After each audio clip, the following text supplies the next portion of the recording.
Good morning, everybody. This is day 2 of our Introduction to Air Pollution Modeling course.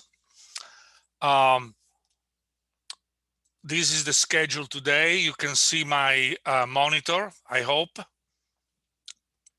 Very good. So we have the first lesson. I'll try to finish at 1:45. Talking about air pollution modeling, first of emission estimates, and then the most important topic of the course, the Gaussian model, which is the basis of all the most common models that are available and still the basis of the preferred approach by the EPA. Then second lesson will be modeling, other types of modeling, mostly chemical, photochemical reaction.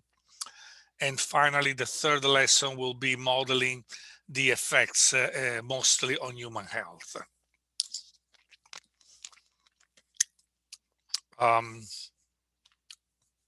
Hopefully my voice will be fine today. I have to try not to speak loud and try to save some energy. I always have a little bit of problems when I give courses, but hopefully everything will be okay. Let's start with a general introduction to air pollution modeling. I would like to open an old set of slides, which I don't use anymore, but it still has, there are still some interesting slides that I would like to show you. This is a course I did 10 years ago. It was a real course in England with the Wessex Institute. So there are a few slides here that are still important to show. Some consideration of the historical evolution of air pollution. In the last 50, 60 years, we have moved from local problems to global. We have moved mostly from primary pollutants like SO2 to secondary pollutants like ozone. We have moved from urban problems to rural problems with acid rain and pollution at the continental scale. We moved from stagnation episodes that were the most important one, like in London in the 50s, to transport episodes like the Los Angeles smog, which is not a stagnation episode, is a gentle, low-speed transport of pollution all over the Los Angeles area. And so at the end of the day, in the middle afternoon, we have an accumulation of chemicals that have been transported all over the Los Angeles basin. The responsibility was mostly industrial pollution, heating industry, and now we have to point the finger at transportation as the major cause for major problems all over the world. And we move from dealing with the adverse effects on human health to adverse effects in general on the environment. And all this evolution has been affected by the computer evolution. Without the enormous increase of computational powers and available computer programs and visualization and high-speed computer and even low-speed computers. A normal PC today has more power than a supercomputer 20 years ago. So the evolution of computer was critical in giving us the tool to do this. A few words about mathematical model. If the problem is air pollution, the solution is not mathematical model, but without modeling, it's impossible to establish a cause-effect relationship between emissions and concentration, what we call a deterministic cause-effect relationship. Of course, measurements are useful, especially to calibrate and to validate the models. But measurement themselves do not answer the basic question: where is pollution coming from? Question number one. And question number two, what if? What if I reduce the emissions in the next 20 years of so and so in these places? What happened? All the what if questions can only be answered by tested, calibrated, and trustful mathematical models. Um, Wind speed is very important, a very important parameter. Of course, it is elementary that if the wind is stronger, like 6 meters per second in this example, the pollution will spread more downwind.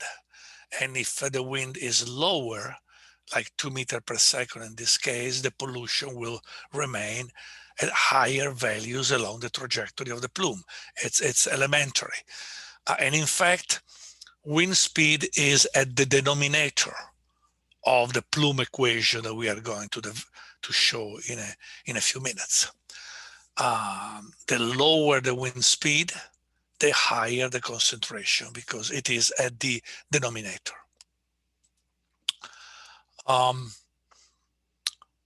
Plume rise, we were going to talk about some plume rise formulas. Plume rise is the simulation of the initial stage of the plume when the plume bends over.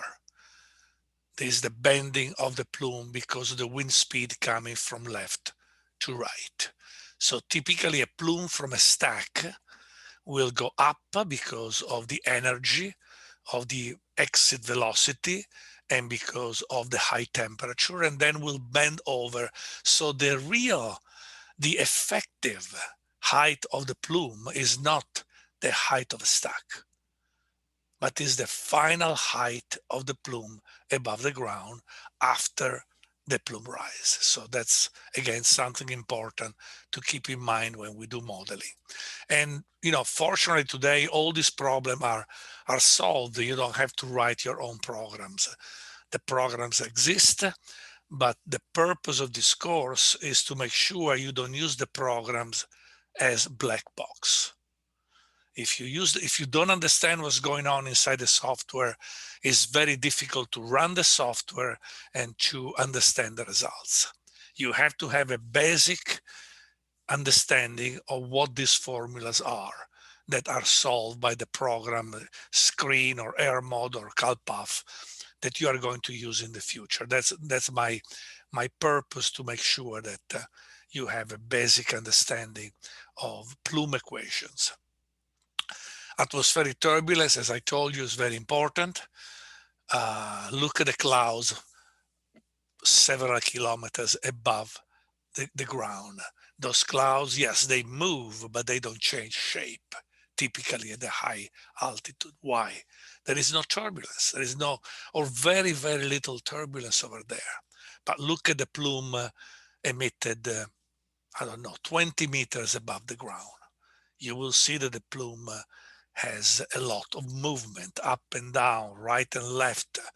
The plume changes shape very quickly, and this is because of atmospheric turbulence, which is dominated by eddies.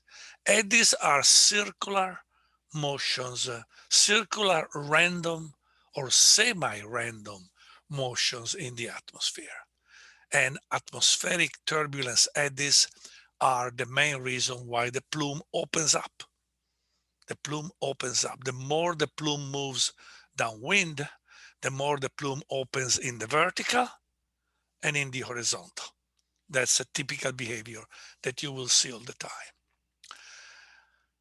Imagine to be above a plume. So you are hanging in the air at 50 meters above the ground, and there is a plume below you emitted, let's say, at 10 meters above the ground. Or you can have a drone. You can have a drone with a camera pointing down and looking at the plume. You take a picture typical plume that you see is going to be something like this, And if you have a way of measure the concentration of the plume, like if you have another drone flying in the middle of the plume up and down and measuring the concentration in every point of the plume, you can expect, if this is Y, so Y is the cross dimension of plume. So the plume is going toward X and you measure along Y, perpendicular to the direction of the plume. So imagine to have a drone flying into the plume and measuring the concentration. You will see something like this. Concentration is in the horizontal, and the Y dimension, the crosswind dimension is in the vertical. You will see something like that. Then do it again. You will see something similar, but not exactly in the same spot, because the plume, with the wind going toward X, the plume may move right and left along the Y direction, the perpendicular direction, and sometimes the plume will be here, sometimes the plume will be here, sometimes the plume will be here. So imagine to do that with a drone going up and down for an entire hour. So every minute you go back and forth. And the plume is a stationary, constant emission, and the wind doesn't change its direction. The wind is blowing toward X. So you go there every minute with a drone, you measure the plume. So you have 60 values like this, but not in the same location. Sometimes it's here, sometimes it's there. You have 60 profiles of the plume. You take the average. Well, you should expect, in many cases, to have something smoother than the 1 minute instantaneous plume. If you take the 1 hour average of all this cross section of the plume, you would expect, in many cases, to find a bell-shaped curve. A bell-shaped curve that can be approximated by a Gaussian equation. I hope most of you remember, but I'm sure you must have studied somewhere in statistics or in some other field, what is a Gaussian equation? It's the most simple distribution that you can imagine. The Gaussian equation is, in this case, is centered as 0. Is an equation that is a bell-shaped equation, and the entire distribution of the Gaussian formula from minus infinity to plus infinity, so the entire distribution, all this infinite number of points from minus infinity to plus infinity are described by one and only one parameter, which is called the standard deviation of the distribution.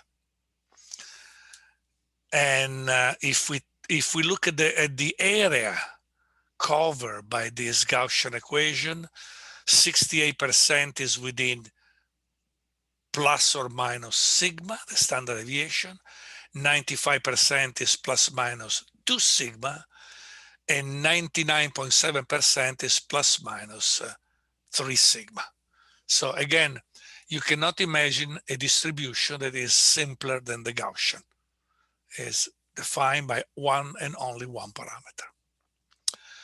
So empirically, we have discovered that in many cases, maybe in most cases, if we study a plume and we measure the plume long enough, like 1 hour, to have a sort of average situation, you should be able to see something like this. So this is the stack, this is the plume, and the plume will open up, the wind is blowing toward X, So the plume will open up because of atmospheric turbulence, but again, remember, we are talking about the average, the 1 hour average plume. We are not talking about the instantaneous plume that you see and you take a picture. That plume is going to be much more complicated and random to study. We are talking about the 1 hour average plume that can be obtained by measuring the plume every minute for the entire hour. So we expect in many cases this plume to be described by a bi-Gaussian equation. Bi-Gaussian means that the evolution of the plume downwind is described by an equation that has a Gaussian distribution in the horizontal along y. Y is perpendicular to the plume, and another Gaussian distribution along z, the vertical. So in every point x downwind, here, here, here, here, here, in every point x downwind, if we take a plane perpendicular to the plume and we look at the concentration inside the plane, we find a bi-Gaussian distribution, Gaussian in the horizontal and Gaussian in the vertical. So at every downwind distance, the plume is described entirely only by two parameters. The standard deviation, we call it sigma y of the horizontal distribution, and the standard deviation sigma z of the vertical distribution. You cannot imagine any formula simpler than the Gaussian formula to simulate a plume. Only two parameters, sigma y and sigma z, are describing the entire plume. This is the same image below, a little bit more complicated, but it's the same thing. You see, there are three vertical sections of the plume, 1, 2, and 3. And in each vertical section, we have a bi-Gaussian distribution of the plume, characterized by only two parameters. So you understand sigma y and sigma z are the key. How do we determine sigma y and sigma z? Empirically. Since the 1960s, and even before that, but since the 1960s, science around the world, starting, I believe the first experiment were in the United States, but then all over the world, scientists have done tracer experiment. They release a known chemical that is not present in the atmosphere. They measure that chemical at different distances downwind, and they developed empirical formulas for sigma y and sigma z. I say empirical because they come from experiment. So they are not derived from atmospheric diffusion theories. They may be derived also from theories, but we started with experimental values, and we still use today empirical values that were collected with tracer experiments. So these are the empirical curves for sigma y, depending on the stability of the atmosphere. And these are the empirical formula for sigma z, depending on the stability of the atmosphere. We will talk about that later. However, just for your information, E and F is nighttime, A and B is daytime, D is neutral with high winds. So there are several definitions of the stability of the atmosphere. Be careful, these curves are log. So sometimes You know, when you have curves in the log scale that are a little intimidating at the beginning, and then you pay attention to the value along x, along y, and everything is fine. We will discuss this again because it's so important that I'm going to discuss it a second time in some details. So basically this was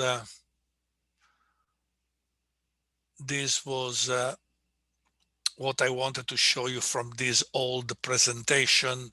There are several complications, of course, that may occur. For example, when your plume find obstacles like a building, the plume may be affected by particular eddies that are downwind the building. And again, the models today, almost all the models have a way of taking care of these complications. For example, the building wake, this special turbulence that is created downwind a building. There are formulas that have been tested by laboratory experiments, and this formula, mostly empirical, have been incorporated into most models, for example, ERMOD and CalPAF.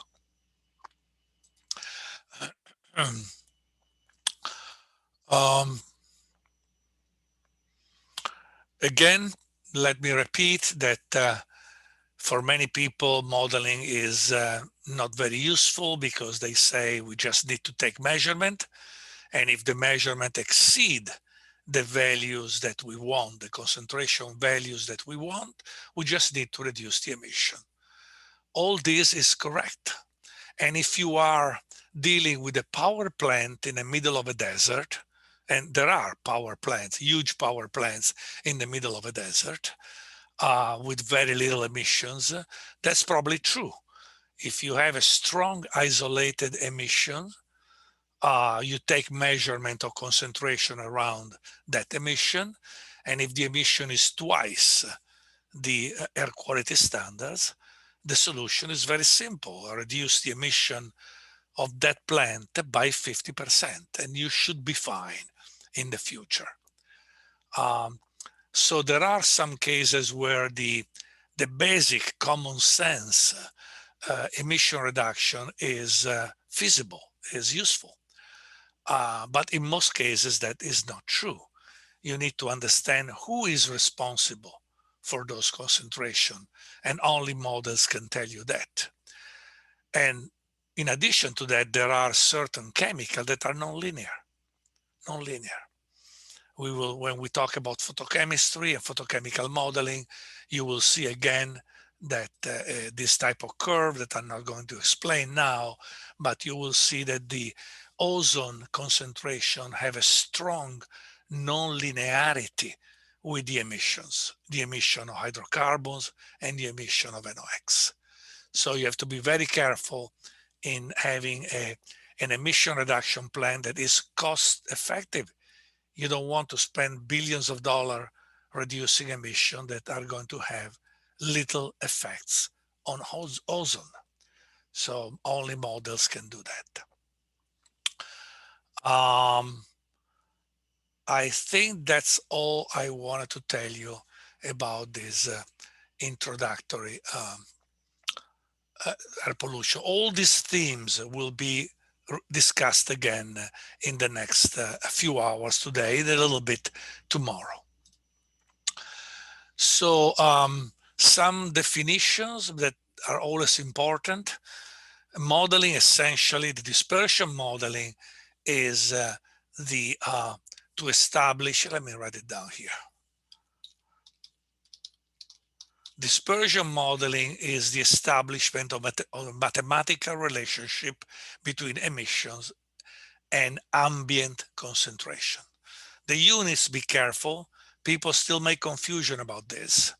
Emissions are mass over time, for example, grams per second, mass over time. Emission cause ambient concentrations. Concentration are measured in mass over volume.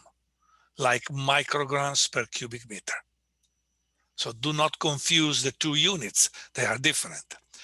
When you measure gases, and the instrument that measure gases measure in ppm, part per million, or ppb, part per billions.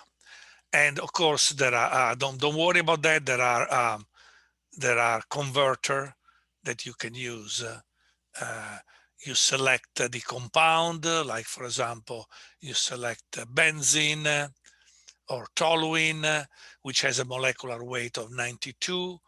The molecular weight is what makes the difference between the measurement in ppb and like 100 ppb will be calculated, will be 383 micrograms per cubic meter. So you can easily, with this web application, or with the simple pen and paper, you can easily calculate back and forth from part per billion in volume, of course, part per billion in volume, and micrograms per cubic meter. In Europe, we prefer metric units. So in Europe, we have typically always micrograms per cubic meter. In the state, we prefer the measurement in the units of the instrument, ppb or ppm. So, but again, you can move from one unit to the other very quickly.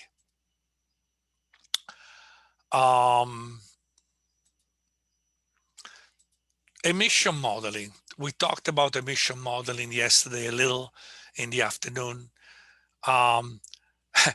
My recommendation is make sure you have an emission expert, an industrial engineer in your team to help you calculating the emission rates for every situation that you want to model.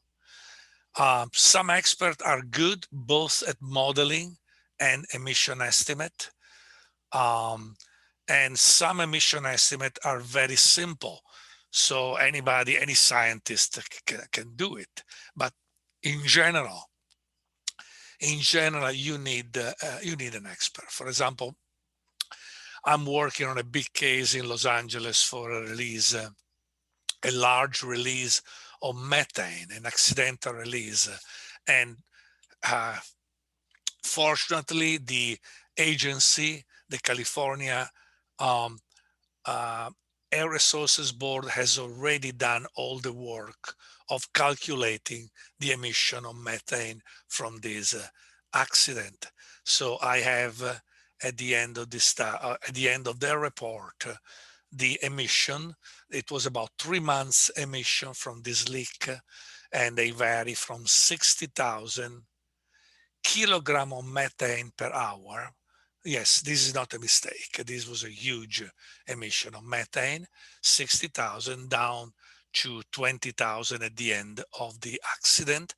So I'm working on this case, and fortunately, I start with a report, an official report that already gives me the emission rate that I will use in my model. In the past, I've done many flaring episodes. Most of you know what a flare is. It's something that you have in an industrial area, and is a way of burning gases that we don't want to release in the atmosphere, like H2S.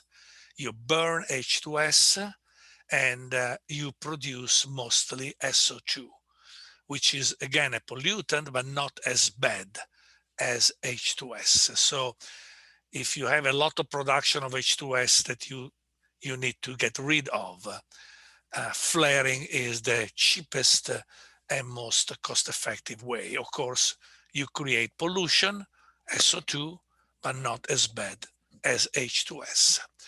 So in this flaring episode of a few hours, these are the SO2 emission from the flare in blue and the H2S emission from the flare in red. As you can see, where it was a very, very complicated scenario, and I used a a chemical engineer that I trusted, and he was able to develop this for me. And I was able to use these numbers in my modeling, and the results were very, very high resolution. And again, the challenge here was to estimate the emission rate. Modeling is always, I'm not going to say easy, but modeling is never easy, but in many projects, the biggest challenge is the estimate of the emission. So if you can, use an expert, um, and he or she will help you. I already talked about the AP42. It's a very big document with many sections, and it will give you some basic information about virtually all sorts of emissions. Again, I'm not going to read them all. I did it yesterday, I believe, for you. Every chapter deals with different emissions, and every chapter will give you suggestion on how to calculate emission rates. So AP42 may be the first step that you have when you need to estimate emission rates.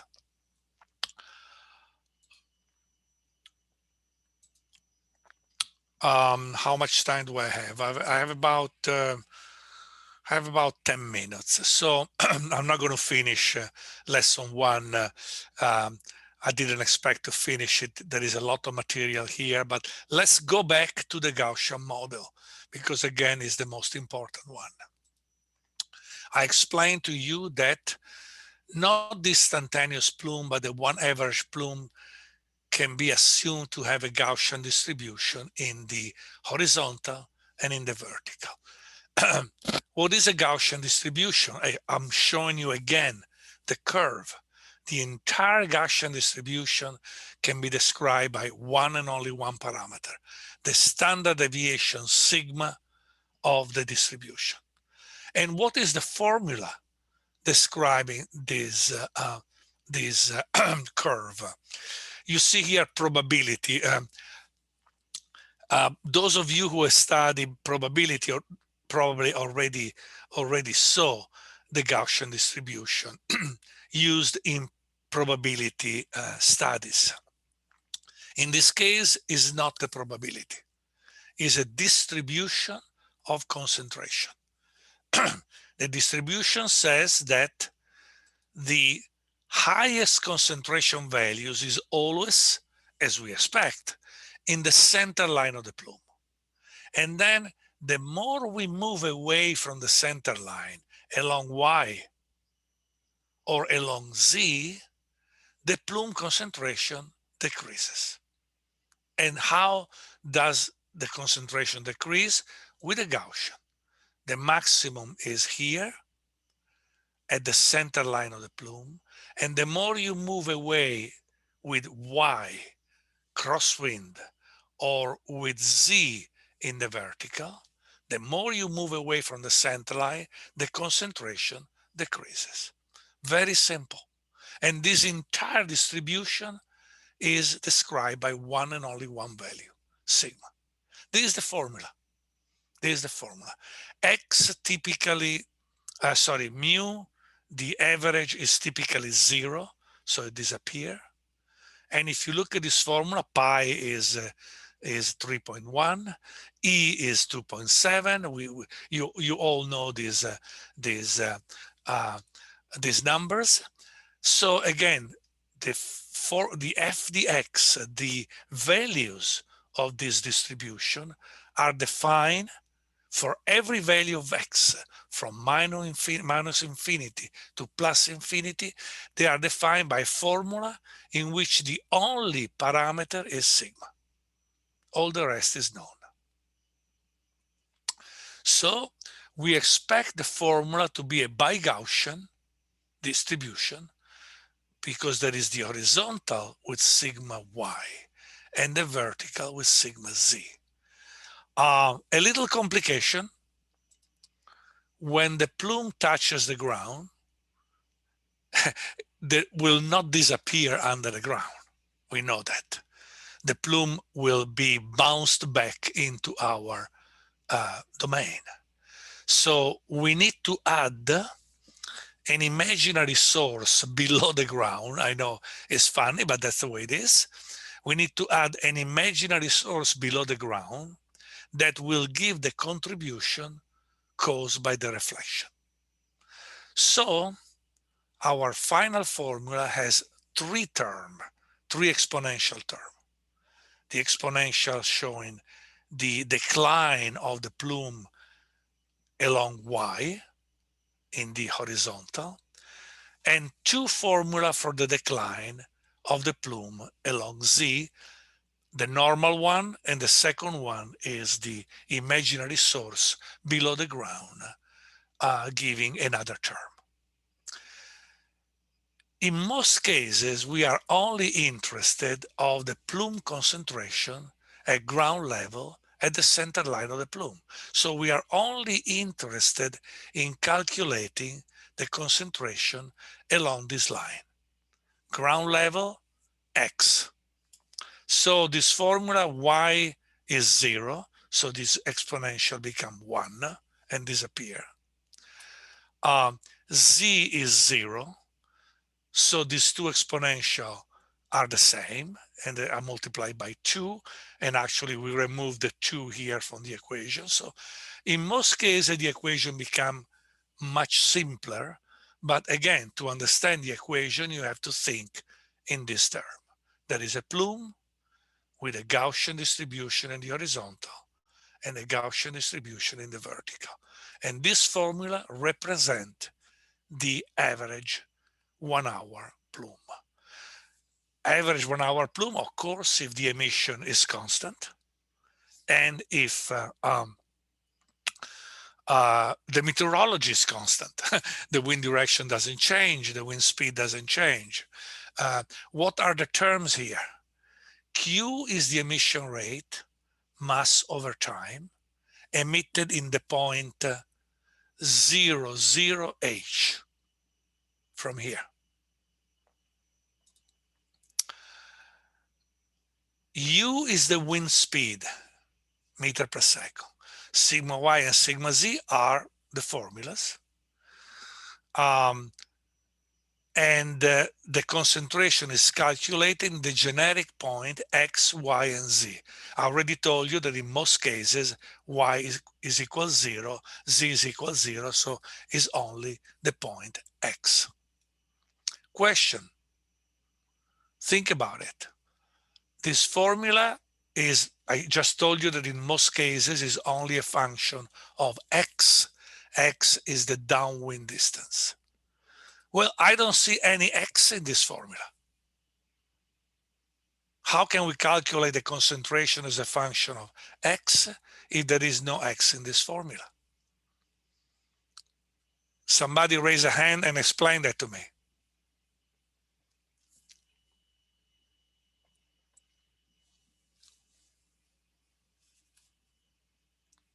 No volunteer? Then I'm going to tell you. The x here is because of sigma. Sigma y and sigma z, I already told you a minute ago. Sigma y and sigma z are a function, sigma y, of the distance from the source. That is x. And sigma z is a function of the distance from the source. That's x. So these terms, sigma y and sigma z, that are here, here, here, here, and here, are a function of x. And that's why the concentration is calculated in the generic point x downwind. The larger the sigma, let's say the larger x, the larger the sigmas. The larger the sigmas, the lower the concentration. That's exactly what we expect. So I'm sure some of you have still some problem with this equation. Believe me, it's a simple equation. You have just to digest it. You have to look carefully, look at the assumption, look at the term, you know, the Gaussian distribution, the bi-Gaussian distribution in the plume, the reflection term because of the ground. Look at that carefully and you will see that the formula is very clear.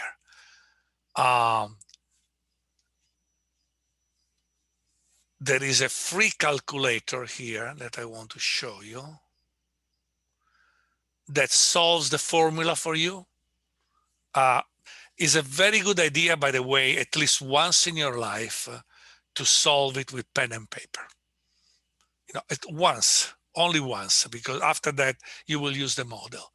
You know, create a scenario, use this formula, and then repeat the calculation by hand with a calculator. Do it once, and then you're sure you understand the mechanism, and then you will not need to do it again. So there are free calculators. And the next, so the first step is the free calculation. Play with the free calculator to understand this formula and maybe do it by hand. Then download a free screen model from Lakes. Get it today and start playing. Don't wait. Do it today or tomorrow when you still remember what we discussed during this course. Get it today and start playing with screen. It's free, it's easy to use, is user-friendly. It has all windows that allows you to simplify the way you run the model and display the results with functions and graphs. Is very good. So get it today and start playing.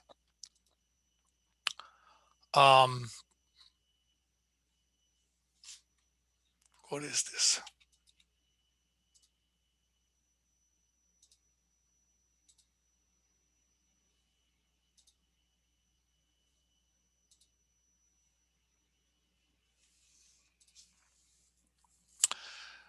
Okay, so after you play with the formula, after you play with the screen model in the future, if you really want to understand a little better the Gaussian model, the Gaussian plume model, this is called the Gaussian plume model. There is a chapter here of one of the books I have edited. Actually, I wrote this chapter, and it is described in detail the Gaussian model. It starts with what we have discussed already and then goes into the detail, and it tells you everything you need to know about the Gaussian plume model. So those of you who continue in this field may want to give a look after playing with screen to this chapter. Okay, I have another 10 minutes, I believe.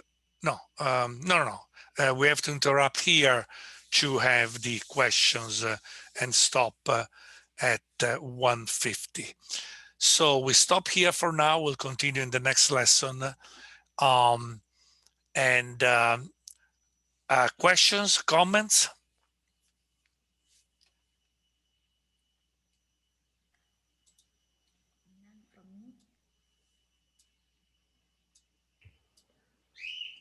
Hi, I'm not sure how to raise my hand. Hello? Yeah, I can hear you. You can hear me. Okay, so you mentioned before calibrated models. Do you mean that the model itself is calibrated, or are they calibrated for an individual case? That's my first question. The second question is, how do you find sigma? Okay. Or is it something that the model gives you? Yeah, the model was calibrated is an empirical model. You can derive the Gaussian equation from some theories of atmospheric diffusion. I'm not going to do it here, but this equation can be derived from theoretical assumptions. But the real development of the Gaussian plume model is empirical. We looked at plumes and we decided 60 years ago that this was a suitable equation to simulate many plumes. And then we made empirical experiment with tracers, and we calculated the sigma with formula like this one. These are empirical sigma calculated with tracer experiments starting from the 60s, 1960s. And so you have the value. You have the value. If you know that your atmosphere is neutral, you follow the curve D, and you have sigma y at any downwind distance. And then you follow sigma z, stability D, neutral, and you have sigma z at any downwind distance. So you have everything. And that's what the models like screen or air mod are using. The models have all the sigma. You only have to specify, give the meteorological input.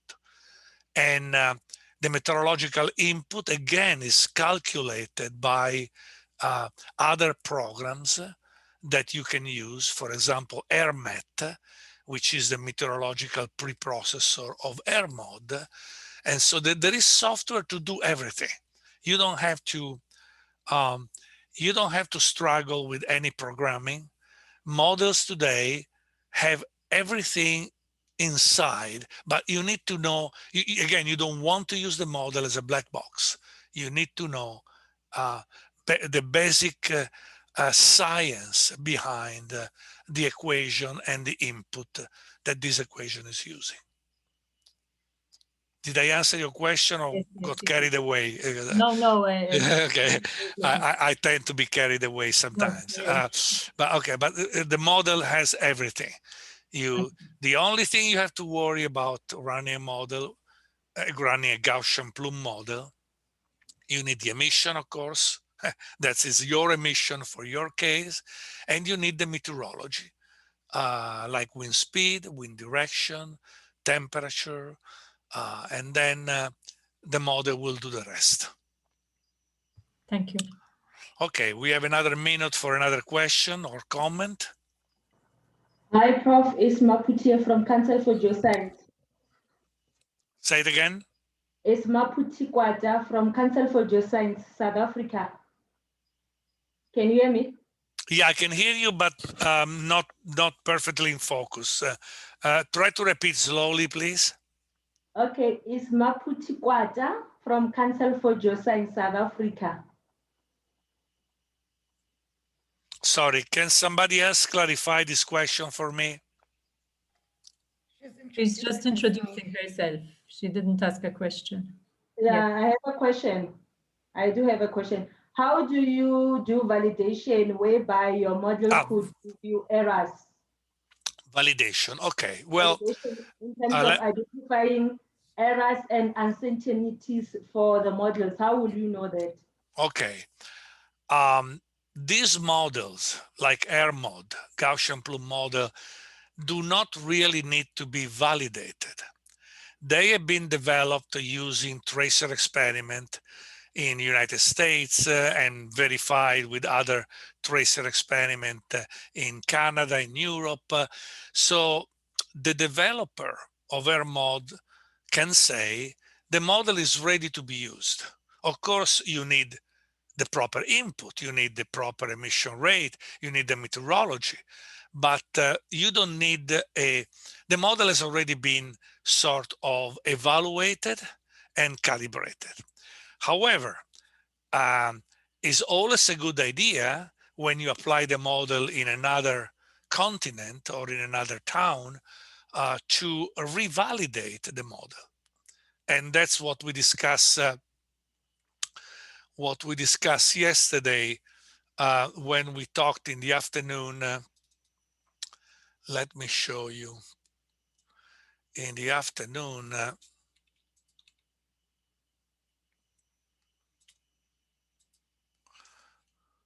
no, it's not this one. Let me find it quickly, I hope.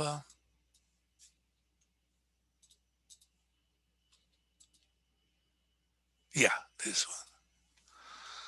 I think in the afternoon yesterday, we talked about here. The optimal air quality modeling application includes a validation. You collect emission in your area, you collect the meteorology in your area, you run the model, you calculate concentration, and then you compare the concentration with the concentration measurement in your area. And you again evaluate again the model. If the statistical evaluation is okay, the model can be used to in the future for control strategy. If the statistical evaluation is not okay, well, I would not blame the model. I would blame your emission or meteorological data, because the model should work relatively well. Let's say most scientists would say that the model should be within a factor of 2. But if it's not within a factor of 2, you need to review, maybe change the model, or improve the quality of your input data. Okay, we have to take a break right now. We have only 7 minutes. I will restart at 2 p.m. So I'll see you in a minute. Bye. All right, thanks.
Okay, we are back. Let's finish the question and or comments about what we have done so far. Any additional question? Prof, I wanted to ask, does the model consider the different weights or densities of each compound? No, the model, the Gaussian equation in this form does not contain any way to treat different compounds. So this formula works for SO2, for carbon monoxide, for benzene. There is no, for example, the molecular weight of the compound is not in this formula, does not appear. So this formula can be applied as it is for most gases, and for particulates that are very small, like PM10 or PM2.5, they are so small that practically they will behave like gases.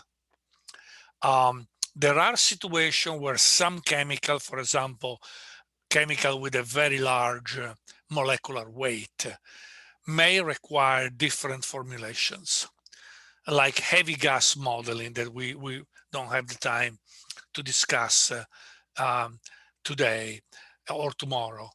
But in general, to answer your question, the formula is good for most gases and small particles. Thank you.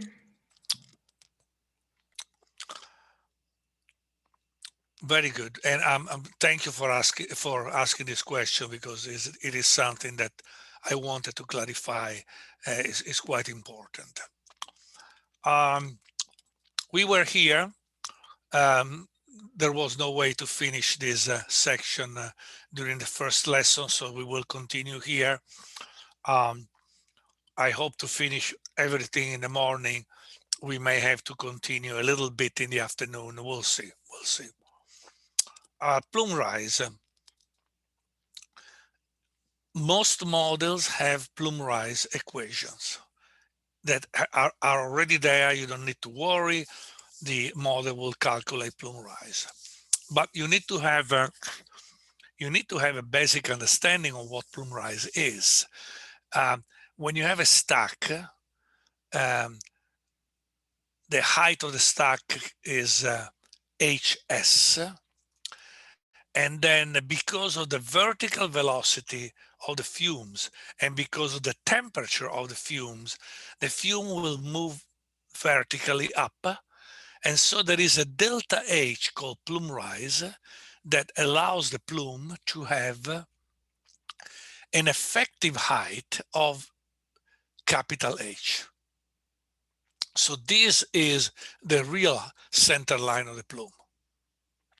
So this is the real H that we will use in our formula here, where we say H. This is not the physical height of the chimney, of the stack. This H is the physical height plus the plume rise. How do we calculate the plume rise delta H?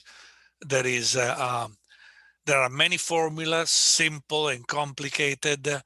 The most simple formula is by the way, there is a full chapter on plume rise here in one of the books that I edited, this one. And so it's a 60-page chapter with showing all the equation for the plume rise in its most complete version. So for those of you who will continue in this field, there may be some useful information on plume rise in this chapter. But the basic formula that is used in many models, especially PA model, is this one. There is delta H, plume rise, is require two parameters, the F, the buoyancy flux, and the wind speed. The buoyancy flux is calculated by this equation, where G is the gravity, V is the exit velocity of the fumes at the stack exit, D is the internal diameter at the top of the stack, TS is the temperature of the exit fumes, TA is the ambient temperature. So relatively simple formula. These are all parameters that should be available easily with your stack information. And so you apply this formula, the model apply this formula for you, and the plume will be generated with a center line at this height, not this height, but this height, physical height plus delta H, plume rise.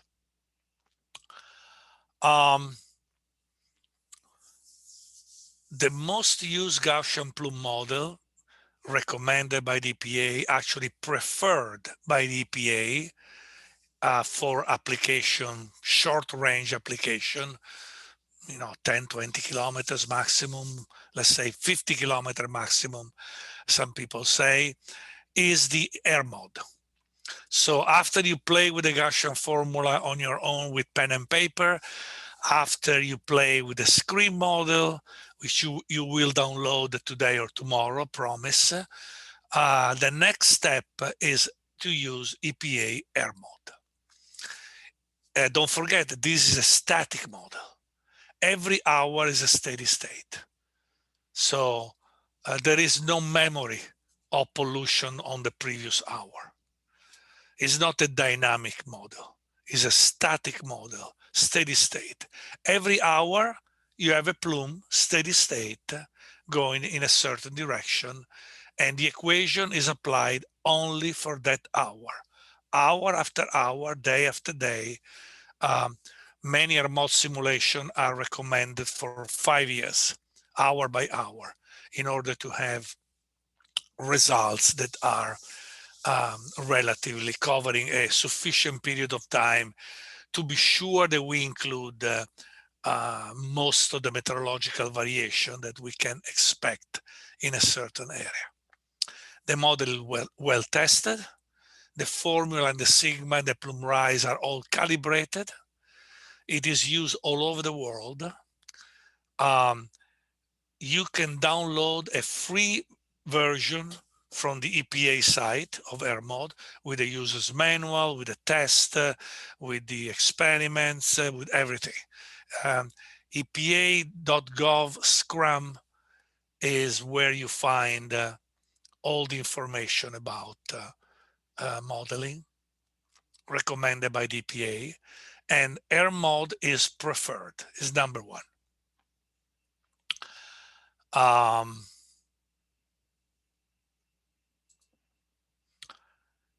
I strongly recommend that you purchase expensive user-friendly version of AirMod that can be purchased, for example, by Lakes or other company. It's about $1,500 if I remember correctly. It's a good investment. It will save you a lot of time. But I know many scientists who use the free version by the EPA and they're very happy. It's okay. It's okay to use both. My recommendation, especially for people who start, is to take full advantage of this user-friendly version, which they make life easier for you to input the parameter, to visualize the results, to run the model. It's really worthwhile. The EPA also produces, and they are free from the EPA site, or they are included in the version sold by consultants, included several preprocessor and post-processor that are useful, and you should learn how to use them. I want to mention Air Surface, which is a tool to process land cover data. All over the world, there are land cover data that can be downloaded. If you send me an email in the future if you have some problem, and I will let you know. But land cover data should be available all over the world with different resolution, of course. But in the US, I believe we have land cover data with a 30-meter resolution now, which is quite good. So Air Surface is a software program developed by the EPA that will process land cover data and extract the surface information that need to be given to AirMod. So Air Surface prepare files to be used by AirMod. Same with AirMat. AirMat process available meteorological data, for example, those collected at airports all over the world, and transform these meteorological data into a format that can be directly used by AirMod. And finally, AirMap is another very useful tool. It analyzes digital elevation data, which are available all over the world at different resolution. So you have to download this digital elevation data in your area and then process this data with AirMap, and AirMap will create a file suitable to use with AirMod. AirMod is not really capable of treating complex terrain. So if you really have complex terrain problem, changes in elevation, you should move quickly to CalPAF. But AirMod has some routines that are taking into account the elevation of the terrain, and they do a little bit of terrain evaluation and inclusion of the terrain data in the calculation. But again, AirMod was developed as a flat terrain model, and don't expect too much in terms of the model being able to take into account strong changes in elevation. Again, my suggestion is to use the user-friendly version of AirMod, for example, the one developed by Lakes, and use AirMod ready meteorological data that can be purchased from WebLakes, from EnviroWare, or from other companies. Simplify your life. The cost is relatively low. AirMod user-friendly is $1,500. AirMod ready meteorological data are a few $100s, and it will save you a lot of time. As they say in the United States, time is money. So this is the end of Gaussian plume model and AirMod. So before we move ahead, any question or clarification? I just wanted to find out, do you have an example, like a spreadsheet of what the raw data would look like before you put it into an AirMod? I really don't want to spend time on this type of examples, but you find everything. Well, first of all, you find everything on EPA Scram AirMod. EPA Scram AirMod.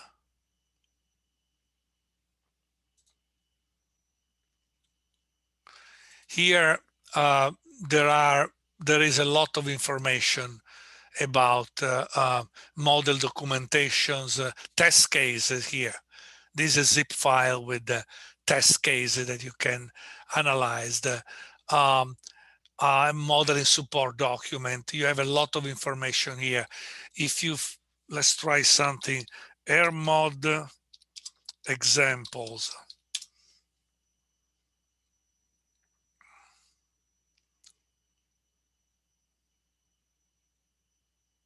There is a modeling guidance here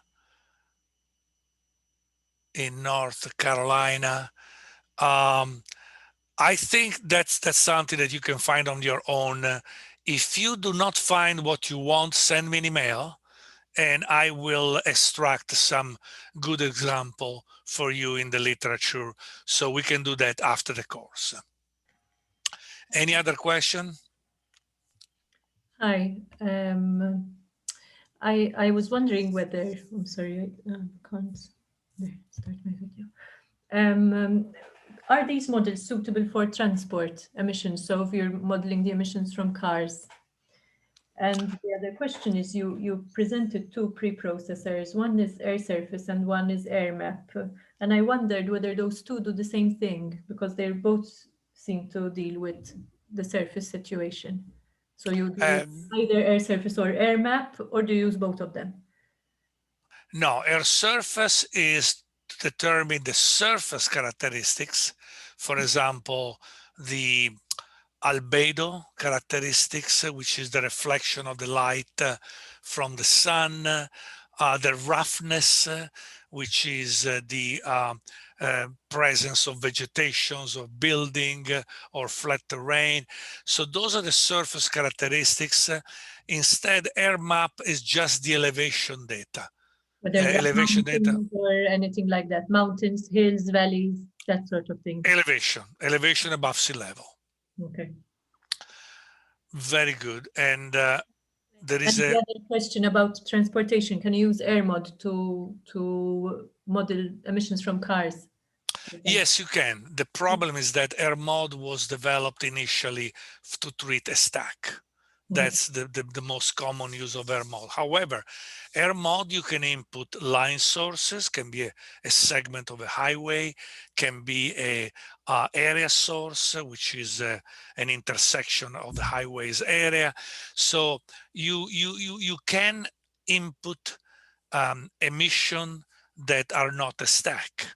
So in theory, yes, you can simulate the emission from a portion of a street, a highway. You can do that. Thank you. However, remember that the EPA has other models, has another model for emission from car. And this model, I always forget the name because I never use it and nobody use it actually. But I want to mention this to you.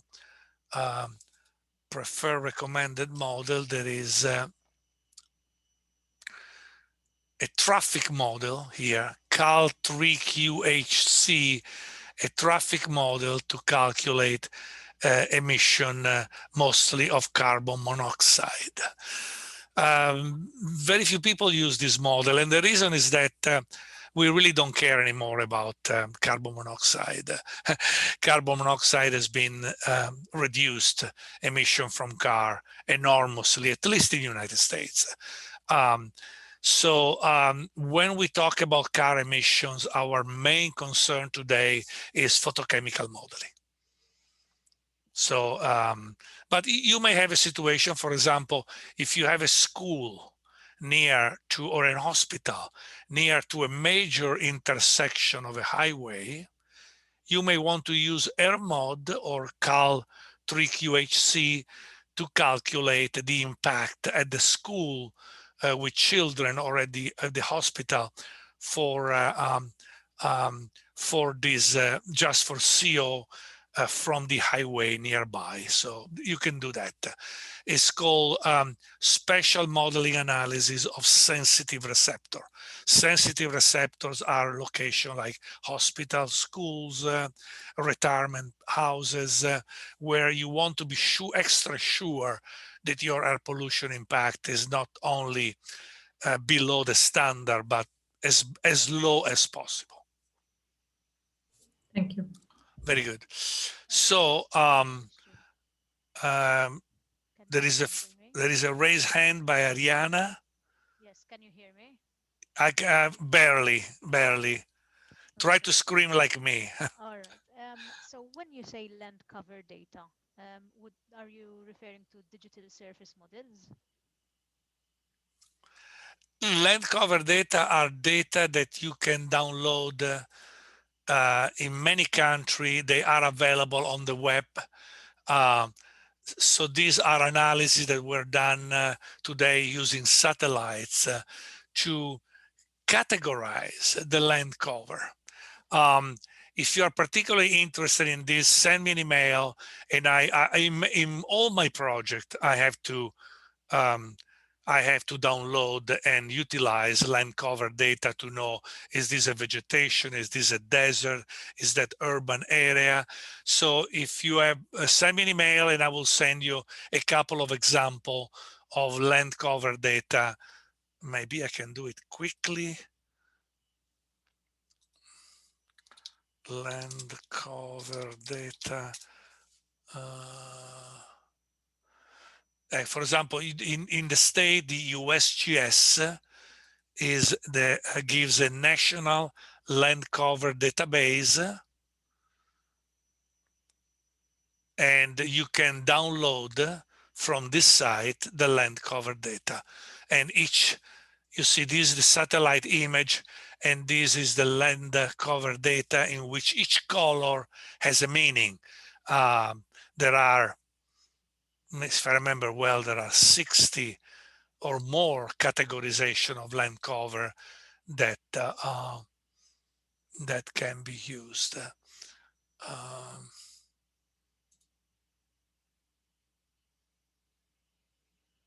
Okay, this is an example of land cover data. Each color represents something.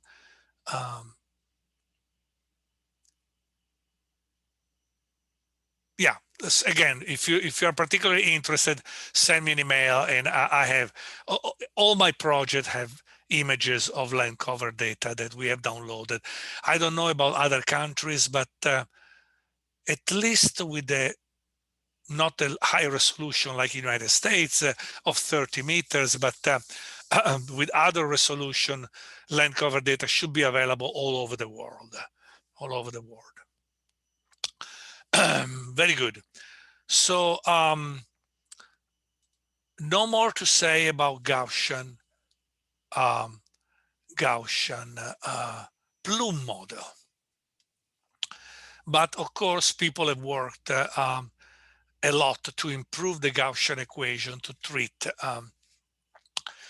treat more complex situation.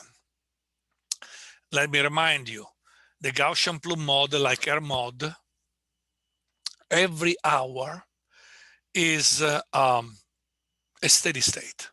So every hour the plume is a straight line, this gray area, going from the source down to the end of your domain. The plume goes straight, and it is constant for the entire hour. This is a big simplification. Because we know that, for example, wind direction is not steady during the hour, and wind speed is not steady. And the plume moves into different regions, maybe with different temperature and different terrain and different elevations and different land use. So is there a way of taking into account of all these things with the Gaussian model? And the answer is yes. You can use a Gaussian path model. So the equation is going to be a little different from this equation, similar but different. It will describe a single path which will evolve in 3 dimensions. The plume here evolves, open up in 2 dimensions, y and z. The path will evolve in 3 dimensions, x, y, and z. So we are going to have an extra exponential in this formula. But yes, the formula more or less will be very similar. So instead of having a fixed plume every hour, we may have a new puff every 5 minutes. So 12 puffs every hour. And these puffs are dynamics. So they don't disappear, they stay there. So the model is dynamic.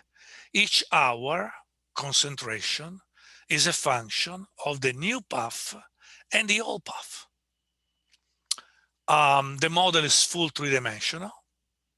The model is, again, dynamic, and probably one of the most important things. Let's look again at this equation. What happens if the wind speed is equal 0, u equals 0? I want to hear some of you to tell me about this. No excuses. Somebody raise their hand and tell me what happened in that equation if u goes to 0. Come on, some courage. Nothing, you get an error, no? You can't divide by 0. Brava. Yeah. You cannot divide by 0. Some people will say, oh, concentration is infinity. No, no. The limit for u that tend to 0, the limit of the concentration is infinity. But for u equals 0, that equation cannot be used. C does not exist. Very good. So great advantage of puff model is that because of the formulation, because of the three-dimensional formulation of the puff, there is no more u at the denominator. U goes away. So the puff equation can work with calm, u equals 0 or low winds. With the Gaussian plume model, we say the plume equation cannot be used for winds, let's say, lower than 1 meter per second. So you should ask, well, what do you do when the wind is 0.2 meter per second with air mod? You force the wind to be greater. There is nothing else that you can do. When the wind is too low and you have a Gaussian plume model, you massage the data to have the wind speed at least with a minimum value 1 meter per second or 0.5 meter per second. You don't want to go below that because you know that you are playing with the formula that is unstable as u tend to 0.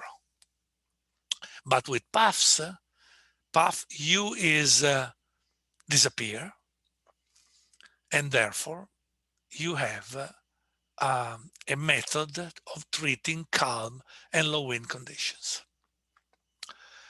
So this will be our next step. After playing with the formula, after playing with screen, and maybe after practicing with air mod for a few months, you should be ready. Those of you who had really invest enough time in air pollution modeling in the next few months, you should be ready for the next step, a Gaussian puff model. The best one is CalPuff. Has been developed many years ago, improved, tested, is still accepted by the EPA, is listed in the EPA website. And it is a must. You must use CalPuff if you want to do air pollution application greater than 50 kilometers, the EPA says. I would say I would not use air mod for more than 10 kilometers. Greater than 10 kilometers, I would use CalPuff, especially in complex terrain. But you may stretch air mod up to 50. Over 50, you have to use CalPuff. Can you imagine a plume every hour that goes from 0 to 50 kilometers? And that's it. It's almost ridiculous. A steady plume every hour for 50 kilometers. It doesn't make much sense. So for long range distance, I would say greater than 10 kilometers, you have to use CalPuff. is used all over the world, especially in Europe. I would say that air pollution scientists in Europe tend to prefer CalPAF instead of AirMod, because CalPAF is more complex and the theory is better. And at least in theory, it should work better than AirMod, in theory. When you look at the comparison and the experiment with tracer data, it's not really clear which model is better. Actually, just a few months ago, I did a comparison of performance between AirMod and CalPAF. I'll be glad to share these few pages with you. Send me an email for those of you who are interested, and I will send you a few pages of summary of literature comparison of performance between AirMod and CalPAF. Okay, the software is free from this company, Exponent. I used to work for Exponent for 10 years in the 1990s. It's a very good company. And then I started my own company for consulting. So Exponent now is the owner of the CalPAF modeling system, and you can download freely this software. Again, however, you will save a lot of time if you use the user-friendly version that is sold by consultants like WebLakes or others, and really it is money well spent, in my opinion. Sorry, I don't know. I don't own any interest with these companies, so my recommendation is purely to save your time and facilitate your learning of modeling. I don't have any money interest in their sales. Okay, so this is the end of the Gaussian models, Gaussian plume and Gaussian puff. What other models do we have? We have grid models. In air pollution, grid models are practically used only for meteorological models. Meteorological model which solve the Navier-Stokes equation, which I'm not going to show you, a very complex set of partial differential equations.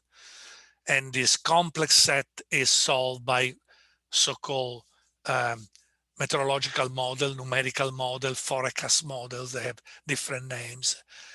And these models use grid. They have no other choice. For example, there are models, meteorological model on a global scale that divide the Earth, the surface, in a grid. Every grid is quite large, as you can see. I forgot, this one is probably more than 100 kilometers. Oh yeah, more than 100 kilometers each grid size in the horizontal.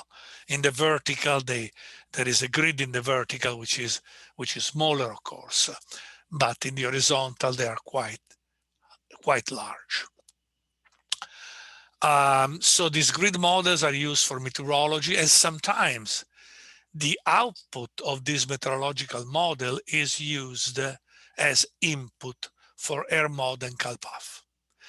And I have to mention this, even though it's not in my slide. And again, send me an email if you want to know more about it. But the EPA has developed, EPA MMIF, the EPA has developed a special mesoscale model interface program called MMIF that takes the output of this large and complex meteorological model and prepare this output as input for either AirMod or CalPAF.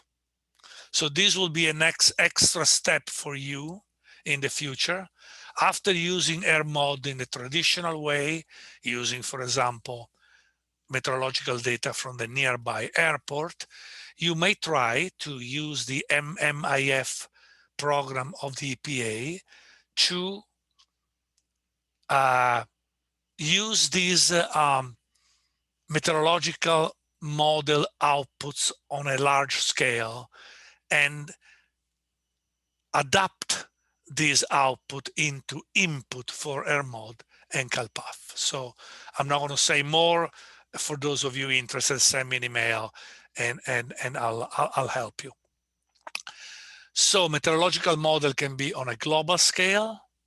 They are used for weather forecasting, can be at the continental scale, like a nested grid. You want a grid that is more refined in your area of application and less refined around that.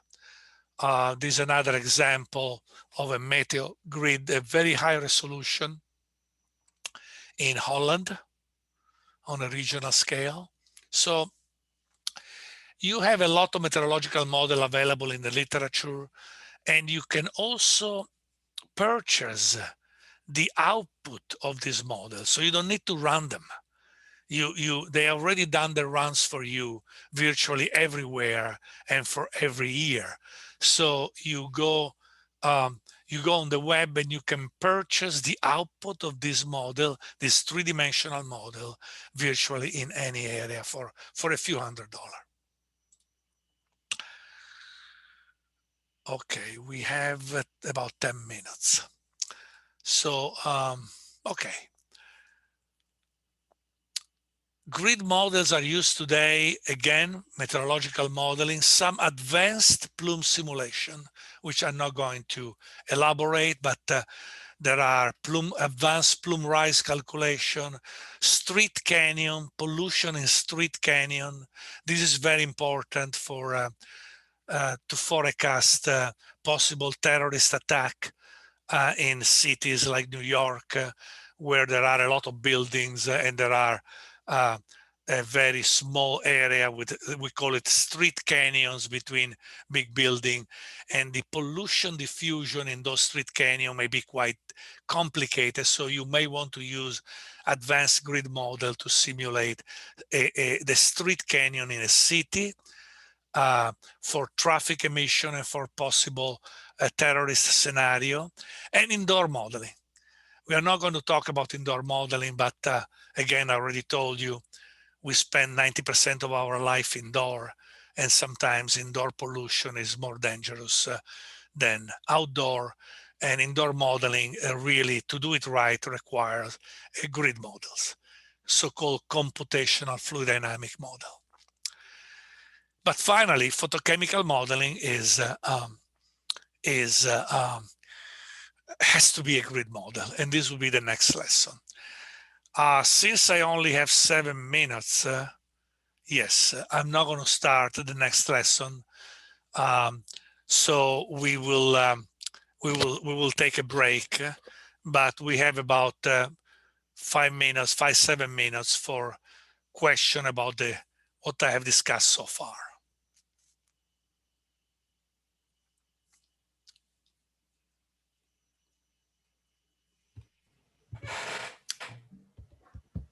Hi, I've heard Hi. of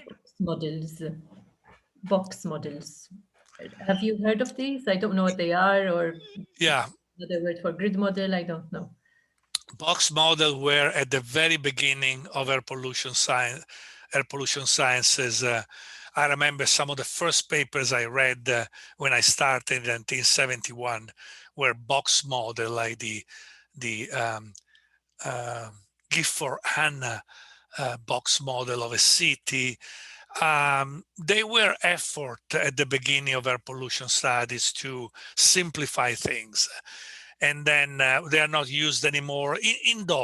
Indoor modeling still uses box models as a simple application of a room or a building, very simple, but there are multi-box model, which every box is a room, used in indoor air pollution. And those are, let's see, indoor box model. Here we are. This is a simple box model of the city. I think this is exactly the Gifford-Hanna model developed in the 60s.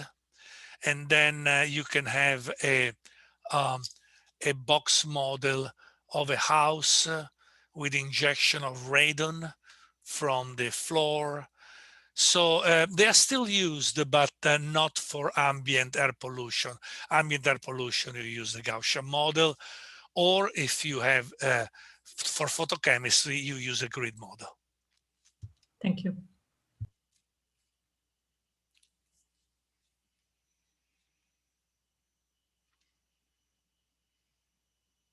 Well, if we don't have question, we can a little expand the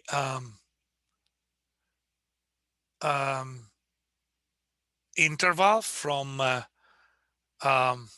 no, let me start earlier. Let's take a 10 minutes.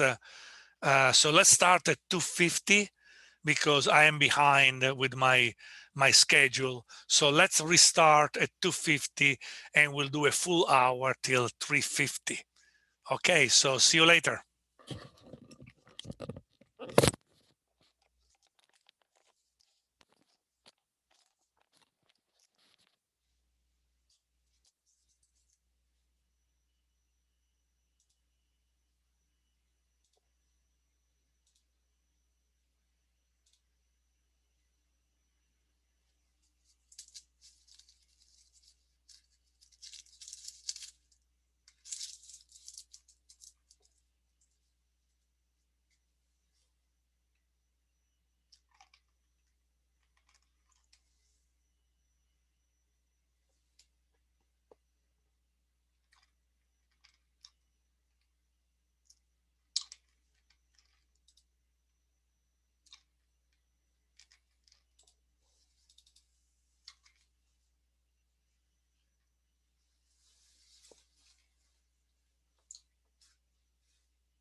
Okay, I hope you're all back. Just a second.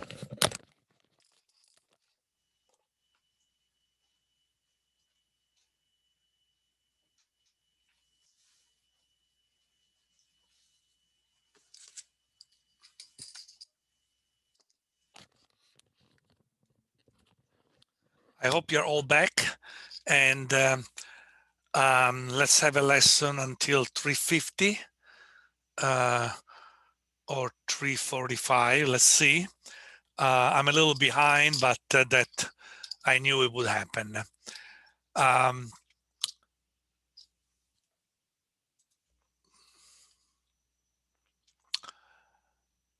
So let's start lesson 2A, which is modeling part 2. And the first important argument topic is modeling of photochemical reactions. This is still a big challenge for air pollution scientists. The photochemical smog started in Los Angeles in the late 40s. I was reading an article a few weeks ago saying that the first time we had a big photochemical smog in Los Angeles was in 1944, and everybody believed that was a chemical attack by the Japanese in World War II. And then, of course, later it was clear that it was caused by traffic and industrial emissions in the Los Angeles area.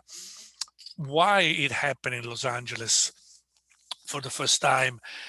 Los Angeles is the ideal scenario for formation of photochemical smog. Traffic, emission by car, industry, lots of industry of all types, especially refineries, chemical industry, very strong solar radiation, excellent weather, sunny days, warm and hot days, and a gentle breeze coming from the ocean, carrying all this pollution northeast and then east.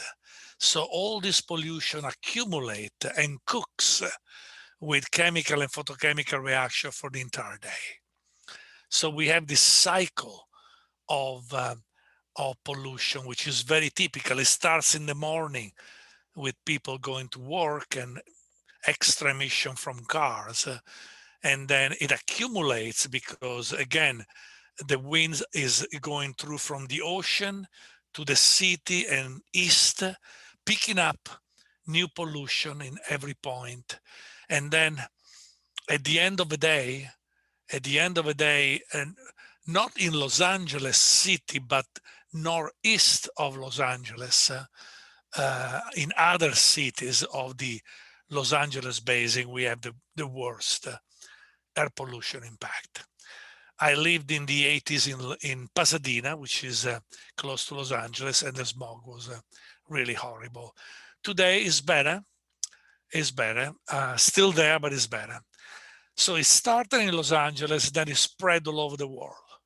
Why? Because essentially the automobiles. I would like to use this set of slides by Dr. Friedman to talk more about the photochemical smog.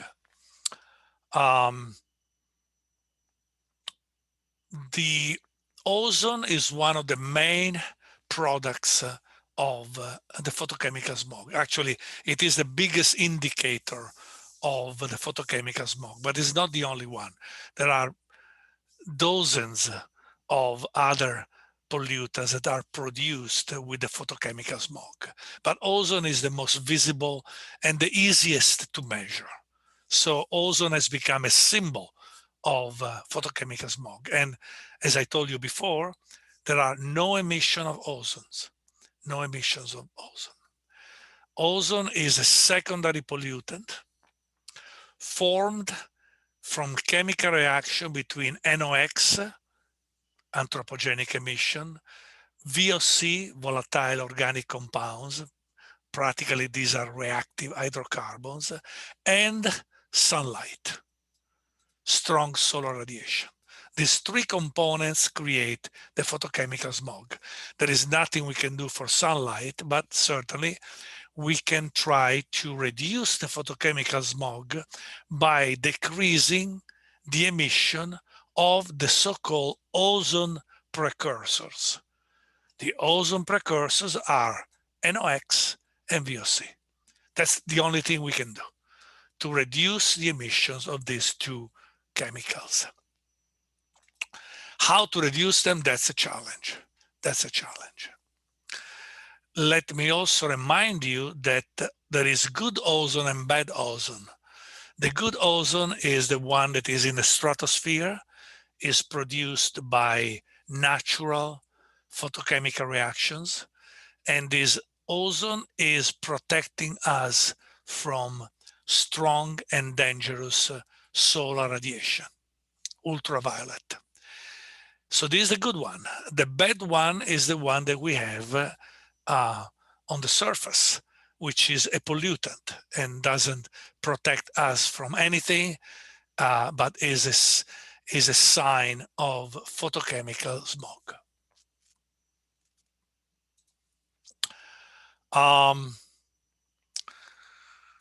There are hundreds of chemical reactions that are simulated by our computers to calculate the effect, to calculate the formation of photochemical smog, ozone, and the other chemicals. I'm going to simplify a lot, but this is really the crux of the problem. Most of the emissions are NO, nitrogen oxide. Most of the anthropogenic emission are NO. But eventually in the atmosphere, these emissions of NO is transformed into NO2. And this reaction is extremely complicated. Here we have two simple summary equations, but the real set of reaction is very complicated. In fact, this was the big challenge that nobody was able to solve for a while. It was only in the late 50s and in the 60s that we really developed a good understanding of why this happened. Before, people were really wondering, we emit mostly NO. Why do we measure so much NO2 in Los Angeles? There is no reason why NO should transform so quickly into NO2. No reason. No reason until it was discovered that hydrocarbons, the reactive hydrocarbon, VOC, volatile organic compounds, facilitate this reaction through a series of complicated reaction of free radicals. Free radicals are compounds, chemical compounds that are very unstable and very reactive. So this was the solution of the problem. Once we understood why NO is so quickly transformed into NO2 in Los Angeles, all the rest was well known. When you have NO2 and strong solar radiation, the solar radiation will split the molecule of NO2 into NO, which is again what we emitted, and O.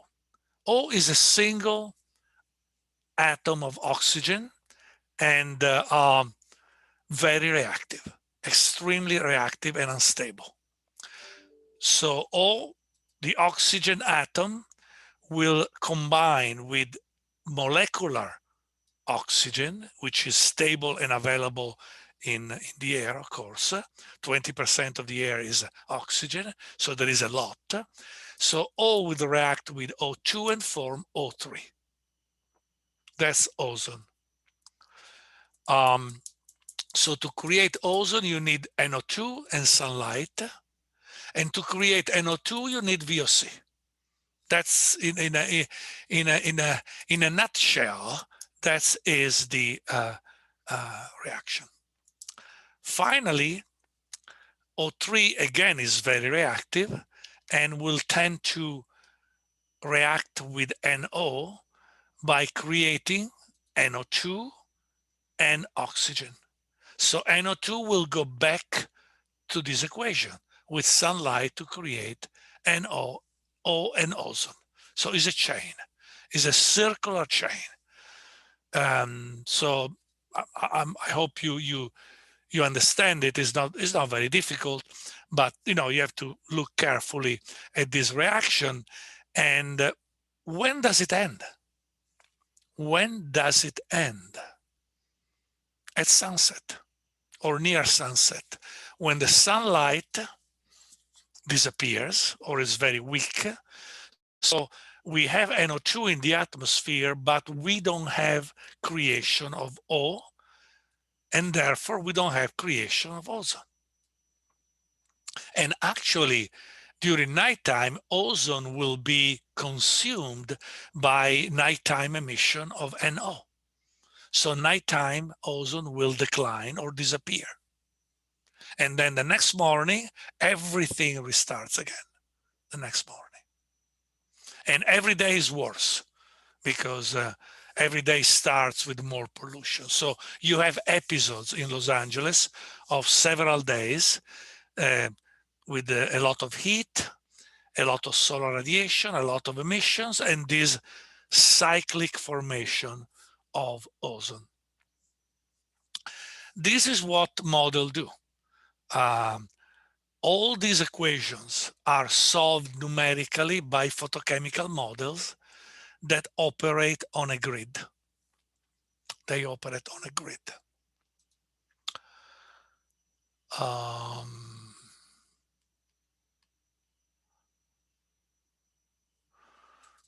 More or less, this is an image showing exactly what I told you. There are the green emissions. There are the purple photochemical reactions. And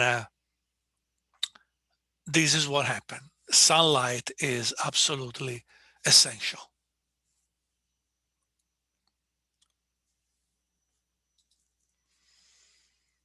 And in fact, what we measure shows just what I told you. From sunrise to sunset, a typical behavior of this chemical is a peak of nitrogen oxide and VOC at the beginning of the morning because of the emissions. Then NO is transformed into NO2.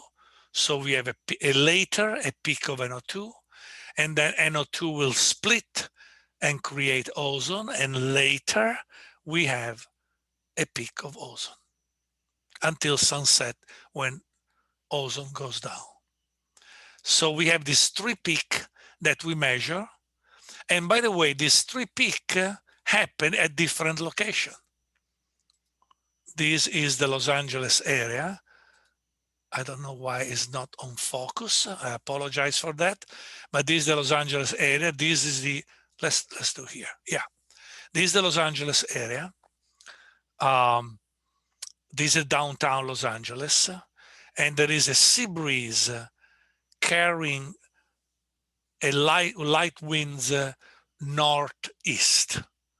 So everything I mentioned here, the three peaks, they occur but at different location, The worst is at the end of the day here at Riverside, because there are big mountains here, so the plumes will bend and the sea breeze will bend. So the pollution accumulates from the ocean until Riverside, several hours, accumulate and cooks, and more ozone is created, and the peaks are here. The peaks are not downtown Los Angeles. The peaks are downwind, maybe 50 kilometers downwind east of Los Angeles. That's what the worst is.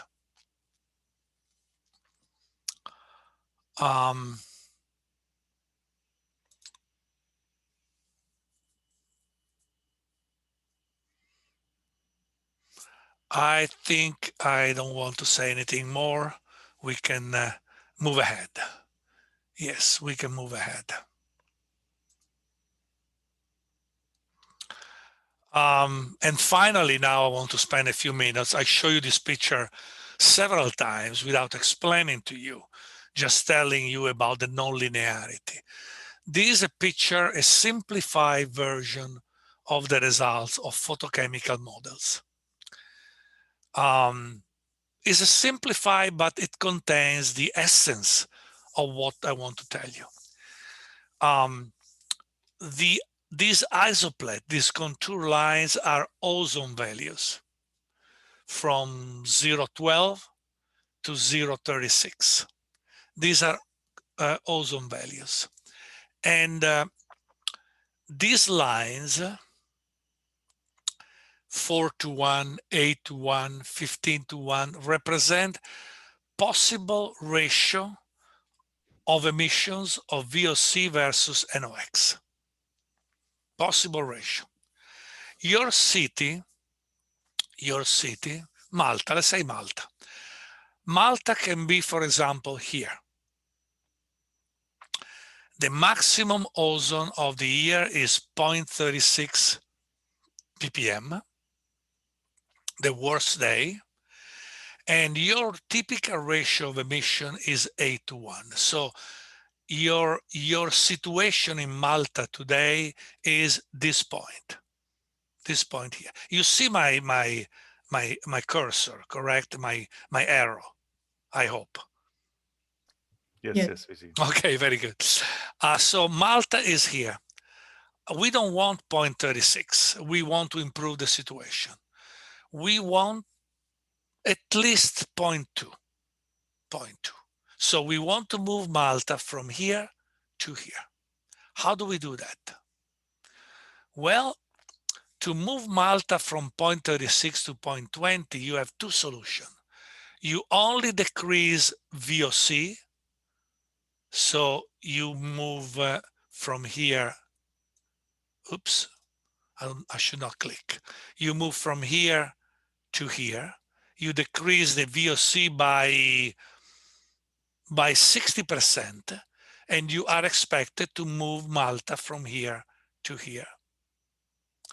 Or you decrease only the NOx, and so you will move Malta from here to here. So you will need to reduce the emission of NOx by 70%. Or you combine both, and you will move more or less in this direction by reducing a combination of the two. No matter what, you want to reach a situation in which Malta is 0.20, the worst day, and not 0.36. We are talking about, well, in Los Angeles, we are talking about billions of dollars. In Malta, we may be talking about millions of dollars to implement these strategies. And so the cost can be very high. So you cannot afford to make mistakes. You want to do this reduction not in a way that is random, like a black box. You want to know what you're doing. You want to decrease your emissions in a way that is cost effective. To achieve the same goal, there can be different strategies. So models are essential to develop a cost-effective strategy. And let me tell you something, very randomly, the model, it's not very common that models are really used to develop the best strategies. Most of the time, the politicians already have in mind what they want, and they will do it. They already know that they want to reduce more VOC and less NOx, or more NOx and less VOC, because they have their political goals, political, economical, energy, So many times people say that they use the science to do this improvement, but they don't.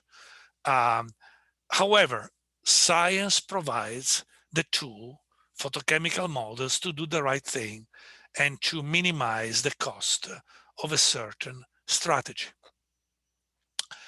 So what are these photochemical models that allows you to do this type of calculation? Again, the EPA in the Scrum site, photochemical air quality modeling, mentions 4 models that are all free that you can download. CMAC, CAMEX, REMSAD, and UMV.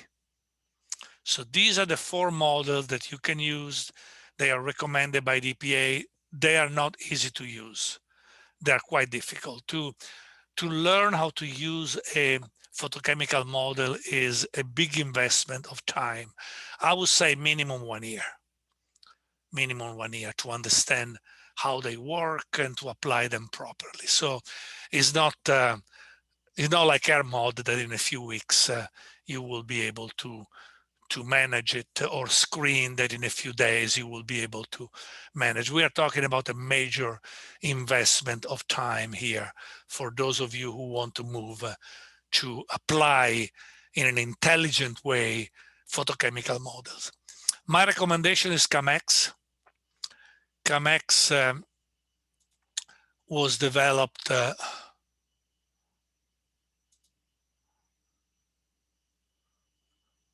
why they don't let me exit?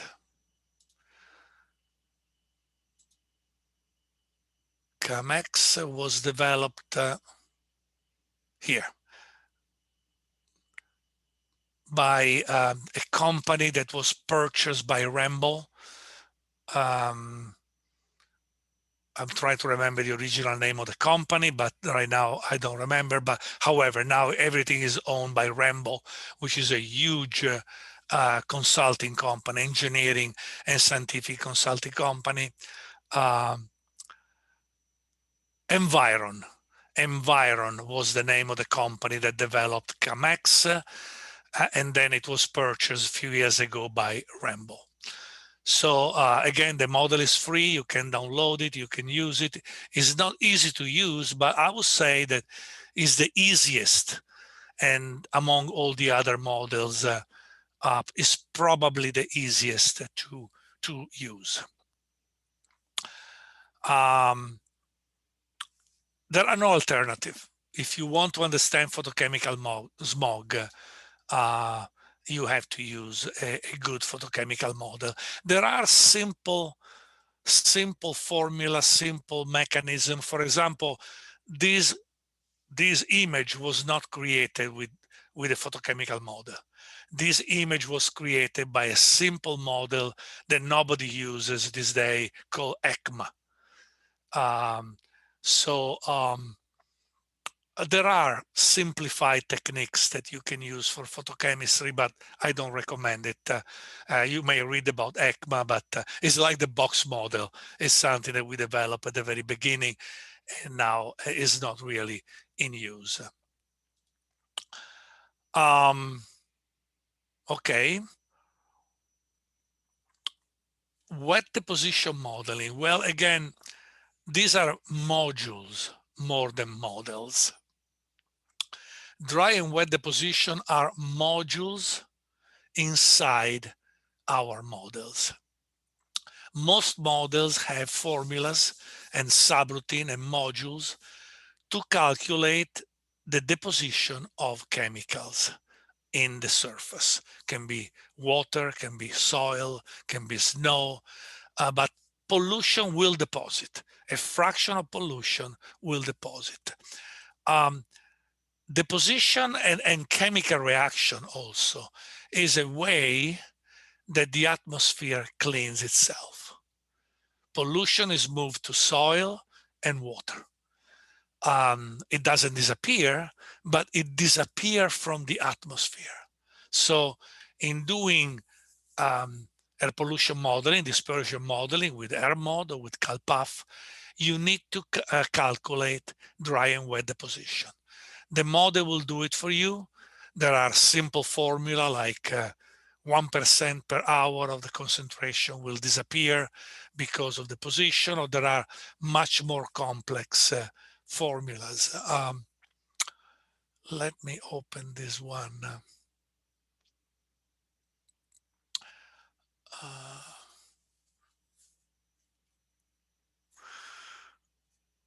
The basic formula, and I'm not going to spend much time on this, but the basic formula of the position is to calculate a flux of chemical from the air to the surface.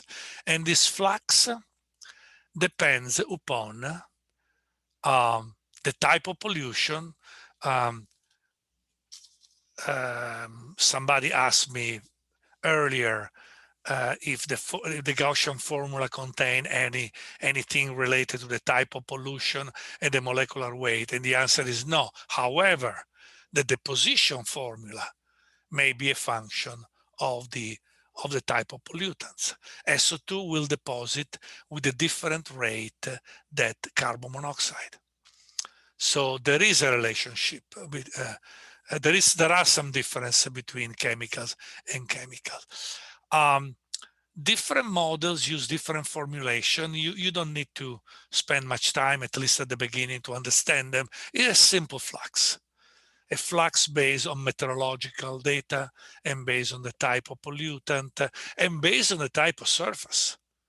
Different surfaces will deposit more or less pollution than others.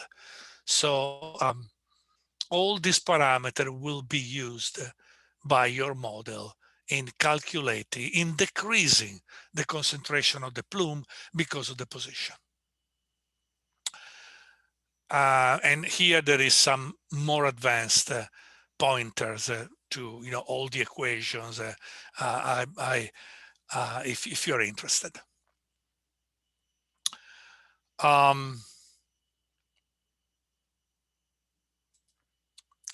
Regulatory modeling. I want to tell you more about regulatory modeling because many of you will work for the government or with the government. And government all over the world have developed regulatory modeling guidelines. For example, I show you the one in Scrum by the US EPA. Those are guidelines. They cover everything. They cover the model that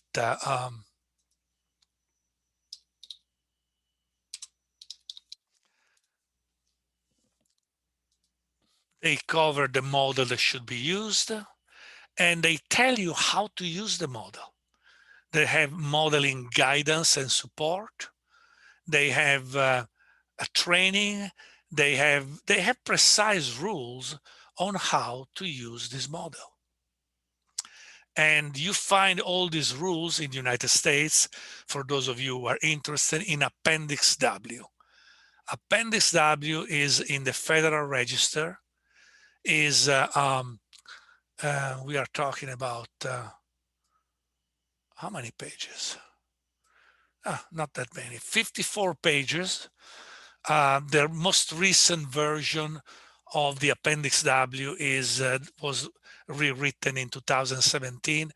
And here in fine prints, you have all the rules, all the revision for the guideline of air quality models. So if you apply air pollution model for a purpose of being presented to your government, you need to follow some guidelines. In the United States, these guidelines are very long and sometimes difficult to fully understand. They are very strict. If you deviate, if you do something different, they don't say you cannot do it, but they say you have to justify. If I want to use CalPAF today for a government application of air pollution, and if I want to use CalPAF, I will have to justify to the EPA why. Why don't you use AirMod, which is our preferred modeling system? So this is the US. I don't know about, I know that Europe is similar. they have guidelines. I don't know about Malta and South Africa, but the trend all over the world, is for government is to create some guidelines or to grab guidelines from some other institution, some other country, some other institution, and use them, apply them. So we call regulatory modeling, every time you do modeling, trying to follow the guidelines. And here I have a couple of pointers to PowerPoint presentation discussing air quality management tools in US and Europe, which may be useful to you. I did this a few years ago, maybe 7 years ago. They should be still relatively updated. I've not checked everything, but you cannot do management without modeling. So management is very related to modeling. For the US, you have a collection of every information I found about guidelines and about what is recommended for management. And you can look at this on your own and send me an email if you want some clarification here. And I've done the same for Europe a few years ago. And again, for those of you who are interested in regulatory modeling, you may want to give a look, check the pointer to see if there are expansions or improvement. And again, send me an email if there is something you don't understand. But let's move on. There are so many models that I would like to talk with you: indoor modeling, Monte Carlo modeling, inverse modeling, but the time is limited, and this is only an introduction. And my goal is to create curiosity and scientific enthusiasm. Without some enthusiasm in science, things are boring. So my goal today and tomorrow is to try really to convince you that this is a very exciting scientific topic, and it is worthwhile to continue and to expand your knowledge in this field. But of course, it will require some effort on your side. So just a few words about my favorite, my favorite model, particle model in Monte Carlo. I've been one of the first, let's say, pioneers in developing this model. My first paper on Monte Carlo particle modeling is 1981. So I'm proud of the work I've done in this field, even though very few people use particle models, and the government have not approved yet models, Monte Carlo particle modeling for regulatory performance. So, and that's why they are not used very much, because without government approval, many scientists are hesitant. But it is a very powerful tool, very powerful tool. Just a few words. Particle model means a simulation of air pollution by a series of fictitious moving point or particles. Moving point, we are not talking about particles like PM10 or PM2.5. So these are fictitious points that move to represent air pollution. Let me show you an example, because an animation will tell you much more. No, I want to show you the other one.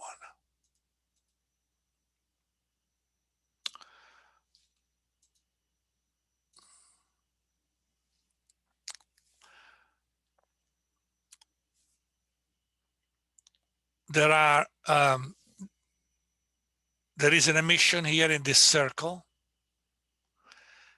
and I simulated a plume using Monte Carlo particle models. And then I created this animation to visualize what happened. There is a release starting at 8, around 8 a.m. on March 20, 2015. By the way, we are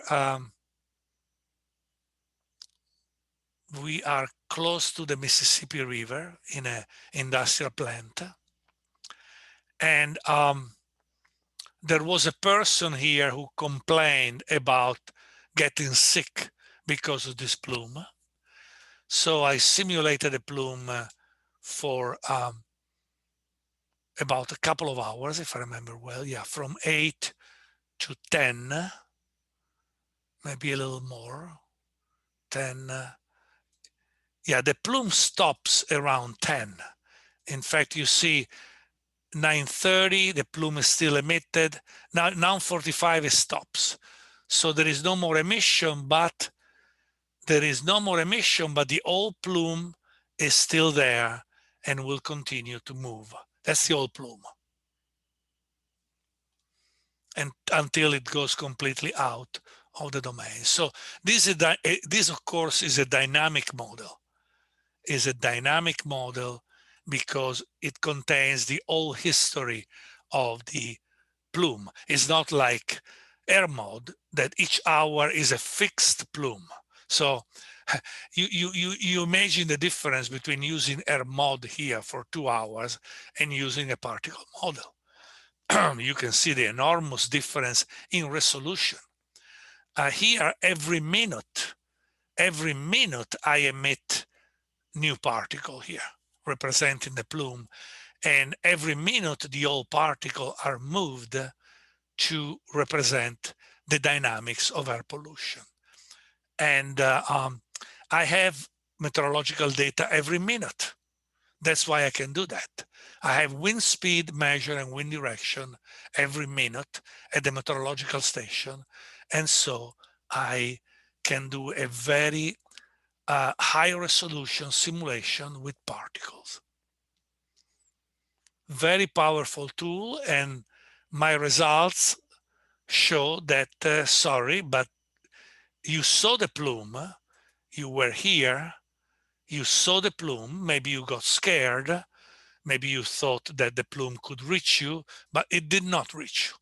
The meteorological evidence is very, very clear that is almost impossible, is a scientifically impossible for the plume with all the evidence we have and our modeling results is virtually impossible for this plume to hit this person located here. And by the way, just to do something nice, I color coded the particle with their height.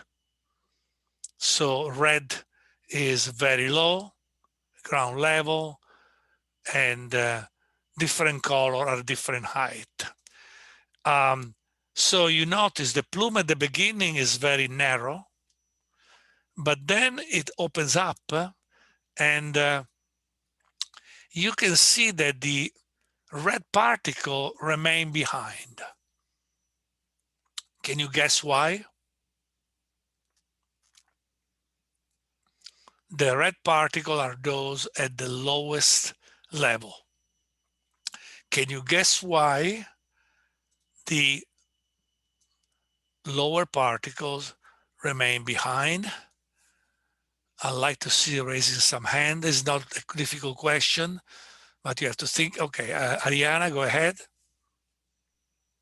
Can you hear me? Pardon? Yeah, I can hear you. Okay.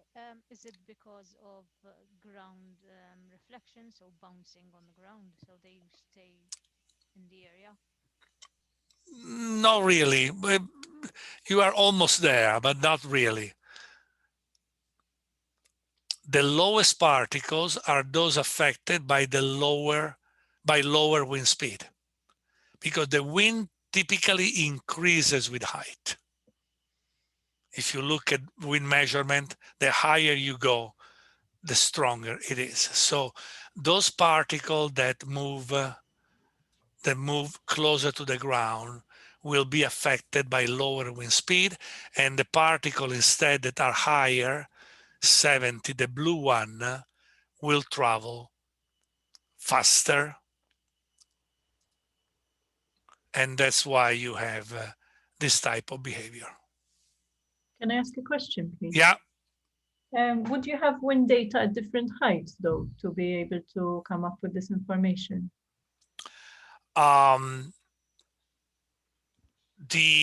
If you only have one wind station, generally the models, like AirMod, use the value of this wind station to create a profile of wind. A profile of wind. Let's see if I can find a figure, because this is something I did not discuss before. Wind vertical profile. Wind vertical profile. Here we are. A typical wind vertical profile.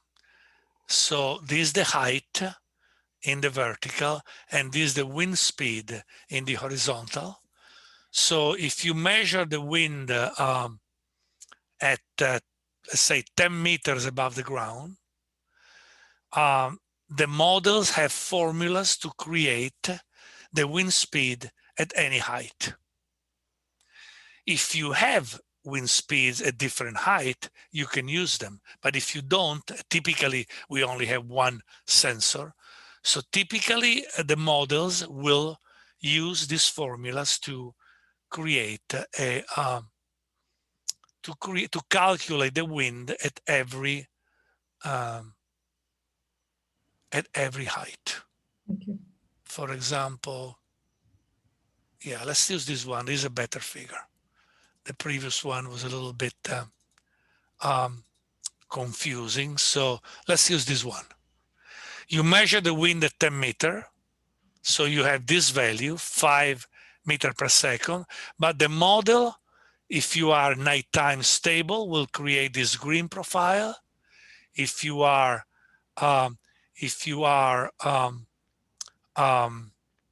you measure 5. So for example, if you measure 6 at 10 meters and you are neutral or unstable, the model will create this black or red profile to calculate the plume at every height. That was a very good question, because I didn't have the time to talk about all these details of meteorology. But as you can see, when the plume drift to east, the red particles stay behind, because clearly the wind at 0.20 meter of elevation is lower than the wind at 70 meter of elevation. So you see the physics here: emission every minute, meteorology every minute, movement of the particle, which is exactly following the meteorology at that time, at that location. This is the maximum type of resolution you can obtain. Much better than the Gaussian plume model, 1 hour constant plume, which sometimes is almost ridiculous, and even better than the Gaussian puff model, which are better, but they don't possess this type of resolution. I want to show you the second animation that also was an accident, and in Louisiana, and this was an accident, and this is a plant in Louisiana, and this plant has had an accident, and accidental emissions here. An accidental emission here. And there are people living all over this plant, And the industry was lucky, and the people were lucky, because the wind was blowing from north. And when I did the particle simulation, I was able to prove it. This is my particle simulation modeling. and the plume, according to the best available science, went directly south. And there was some impact of people living here. A few people in this academy and this bank complained for a few minutes about odor, but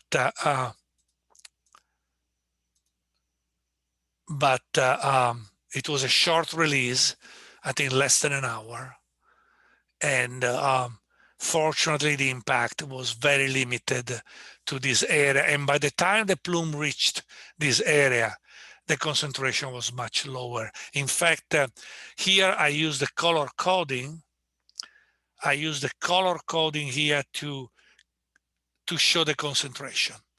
Red is high concentration, blue is low concentration, and then the particles disappear when they go below the odor threshold. So that's the reason why there are no particles after blue, because they go below the plume threshold. So I can tell you that the testimony of people in the area is in agreement with my model. So we were able to, to show that we understand what happened. It was an accident, the industry apologized, and I think pay some reparation to those few people who were affected by the odor for a few minutes. Particle model can be used for short range, like the animation I show you, or long range. There are particle model of the Chernobyl accident in the Soviet Union, traveling for thousands of kilometers. So particle modeling is quite flexible, is a great method. There are only two problems with particle modeling. Often we don't have the data necessary to run it. I show you emission rates every minute. Many times we do not have emission rate every minute. Many times we have the emission rate every hour. So we lose a lot of the advantage of particle model. And many times we don't have a full three-dimensional understanding of the wind in the area. So they require sophisticated data, they require high resolution data, but when we have this information, that should be your next research step, to play a little bit with particle modeling. And you're lucky now. There is a model that is distributed by EnviroWare. I collaborate with these people for consulting and research, and I co-publish with them the information about the LEP mod. And you can download, it's free of charge, the model. It's the model comes with its own meteorological preprocessor and visualization post-processor. So it's a complete model. And the model can also use MMIF. You remember the EPA processor that can prepare the data from meteorological models to air mod and CalMet. So this preprocessor can also be used to calculate the full data for lab mode, the full meteorological data. So this is a very complete particle model. Can use CalMet as input, can use MIF. It has everything here that you need to run the model and visualize the results. So if you want to start with particle modeling, this free modeling is really the way to go. Okay, I'm still one lesson behind. Fortunately, this third lesson is not the most important one.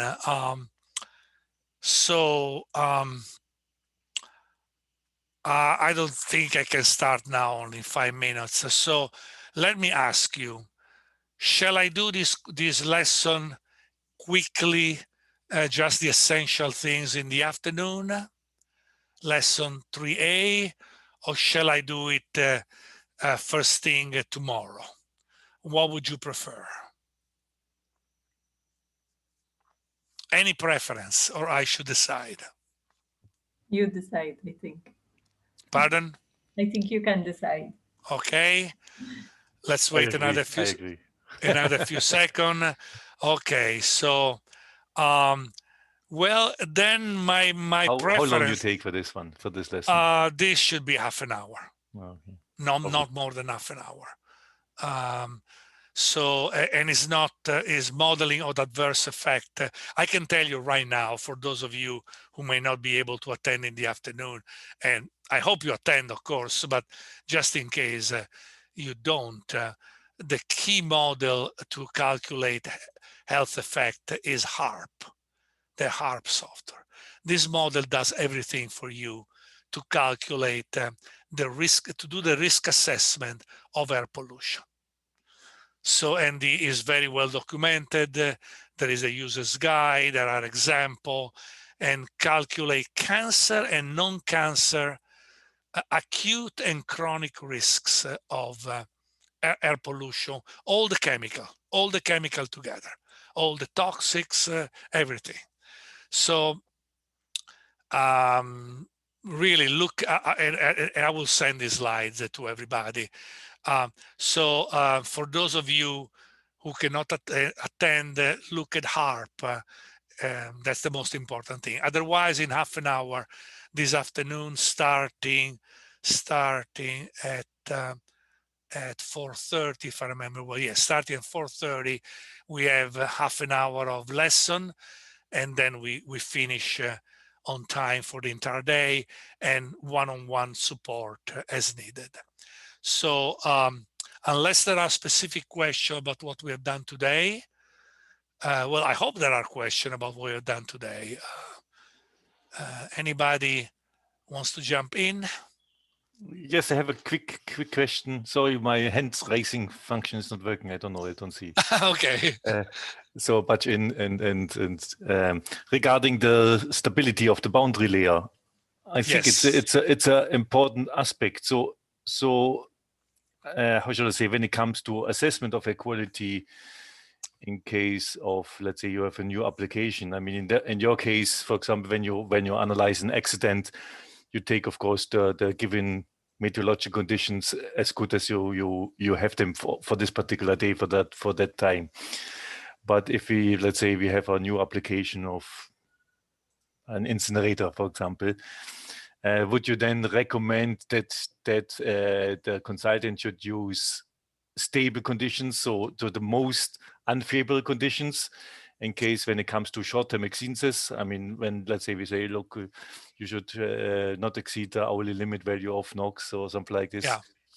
For future, you run all of them.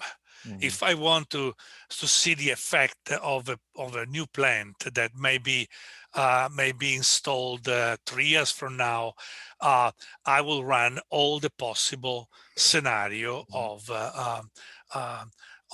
meteorology, or I will run air mod for a full year, and so then the results will give you an idea every hour of what can happen during stable, neutral, and unstable conditions. So you want to run, even with screen, which is the most simple model, it will allow you to run all the possible meteorological conditions. Right. And your question, however, open something that I want to mention. EPA has developed a long series of air pollution models. Air mod is just the last one. I'm old enough to remember Crester, ISC1, ISC2, ISC3, and then recently, in the last 10 years, air mod. So at the beginning, the models like ISC were asking the user at each hour to specify the stability. So you have to input the stability. wind speed, wind direction, and stability every hour. And the EPA had some preprocessor that by looking at the meteorology, they were calculating for you the stability of every hour. So you didn't have to do it by yourself. But AirMod has changed the rules. Now AirMod does not use stability anymore. I still use stability to show you the Gaussian model because it's it's the best way to show it to you. But today I want to anticipate to you that AirMod does not use stability anymore. They use other parameter as a substitute, and AirMod does not use exactly this sigma y and sigma z formula anymore. They don't use graphs like this, extracting point. They use formula, analytical formula. It's the same thing. It's practically the same thing, but the formulation is different. So when you use AirMod, you will see there is no stability input, A, B, C, D, E, F, like we used in the past. There are other parameters. Okay. And you don't have to worry because the model will do all the calculation for you. But if you go deeply into the model, you will see that AirMod calculates sigma y and sigma z, not by graphs, empirical graphs, with formulas Okay. that substitute these empirical graphs in a way that is continuous. You know, the big problem here, it was discontinuous. It was jumping from B to A hour after hour, or from C to E. And now the formula are continuous, and we don't have this jumping anymore. Okay. Okay, so this is a good question that I was able to clarify an issue that was not discussed before.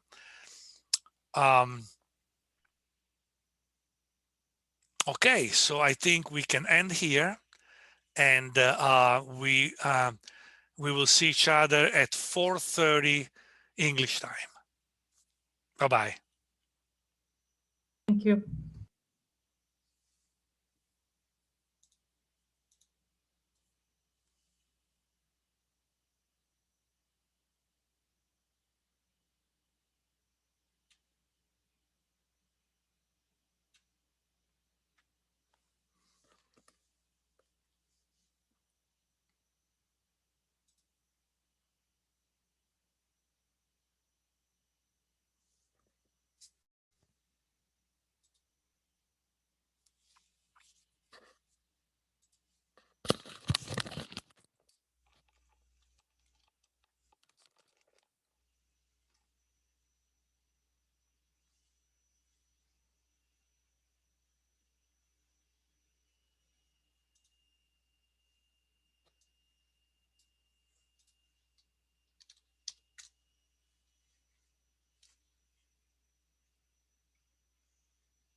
So Liz Cheney, the congresswoman from Wyoming, just ousted from her leadership position. She was the number 3 spot. That's the House Conference Chair. That's where you're in charge of messaging. She knew going into this that she would probably lose this vote. It was a voice vote, and she did not go meekly away from the meeting. She went straight to the microphones and made some comments there. So, Bill, that in February there was a vote held. It was an anonymous vote, but she won it. I think it was 161 to 45. But since then, the leader, Kevin McCarthy,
Good afternoon. I hope you're all back.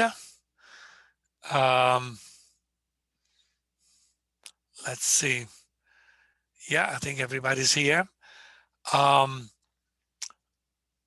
If there are no questions on what we've done so far, I would like to start lesson 3A.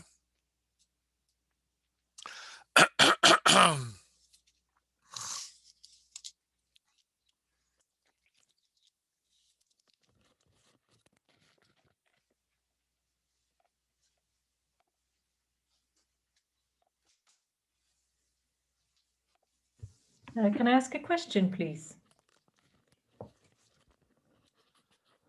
Very good. So everything okay? Can I start? Can I ask a question, please? Certainly. The particle model, is that still a Gaussian type model? What's the name of the model? The particle modeling, the Monte Carlo particle modeling. The Monte Carlo. No, it's not a Gaussian model. It is Um, it is based on the technique called Monte Carlo technique. The name comes from the famous casino Monte Carlo, where people gamble and gamble by creating random numbers at the roulette, and therefore the name was used, the Monte Carlo name was used to represent the generation of random numbers. And in the video that I show you of Monte Carlo, the animation that I show you with all the particles, those particles move with random fluctuations with the intent of replicate the randomness of movement in the atmosphere.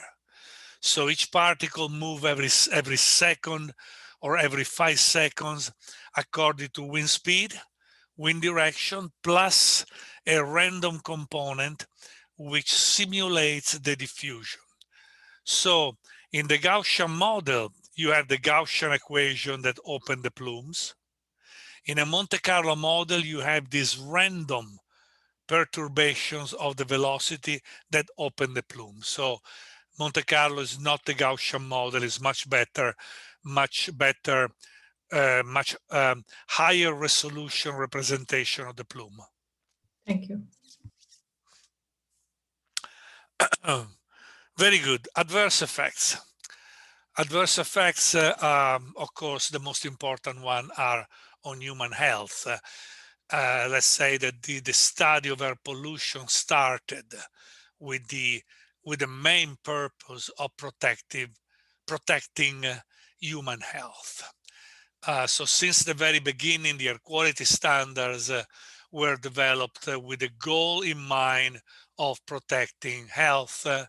But of course, there are other adverse effects of air pollution on animals, plants, visibility, like in national parks, we want to be able to see the mountains, material, corrosion of material, agricultural production, property values. Polluted areas will have a lower property value than other areas, and we can go on. All these effects can be modeled to a certain extent. So there are formulas, there are models, there are algorithms that can be used to quantify the adverse effects of air pollution in all these subjects. But of course, the effects of human health is the main issue. And let me show you an example. For example, if we are interested in chronic, long-range health risk assessment, what do we do? Well, we can calculate the dosage of pollution. So for a certain pollutant, we can calculate the concentration that people are exposed to, the inhalation rate, and the duration of exposure. And the product of these three terms give me the dose, the mass of pollution that was inhaled. This dose can be calculated over a lifetime, which is typically 70 years. And of course, to calculate the dose in a lifetime, we need to know what people do.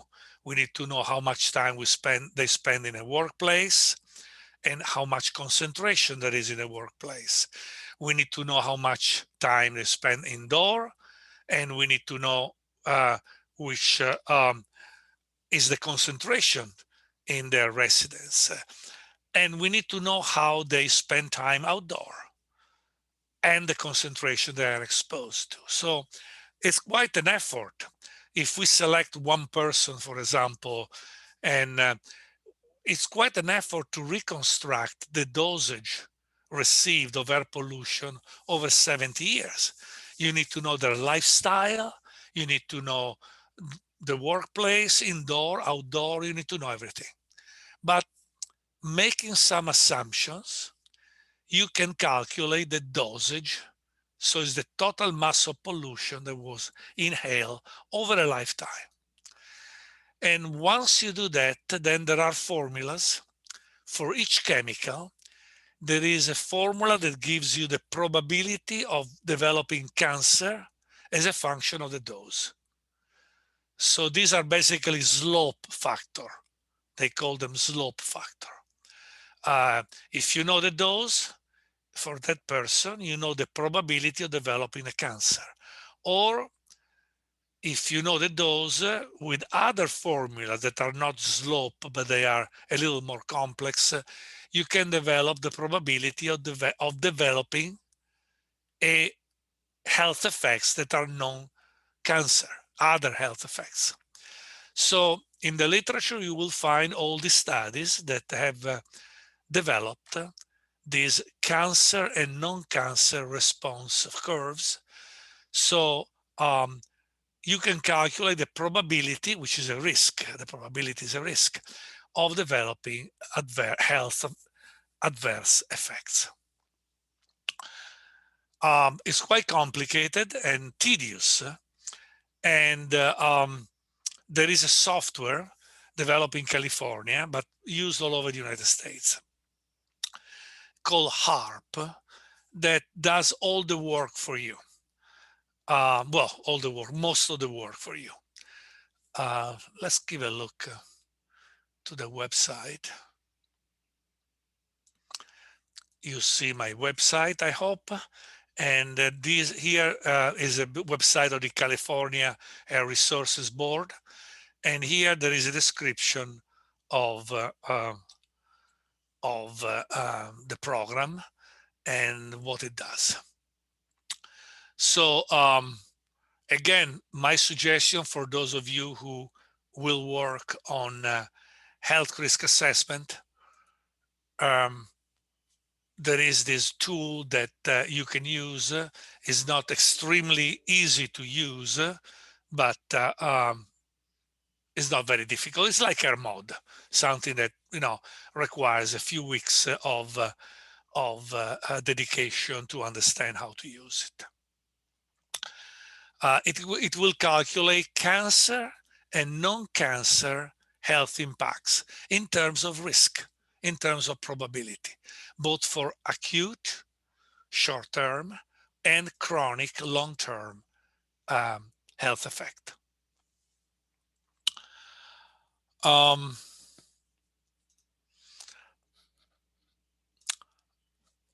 Other modeling of adverse health effect.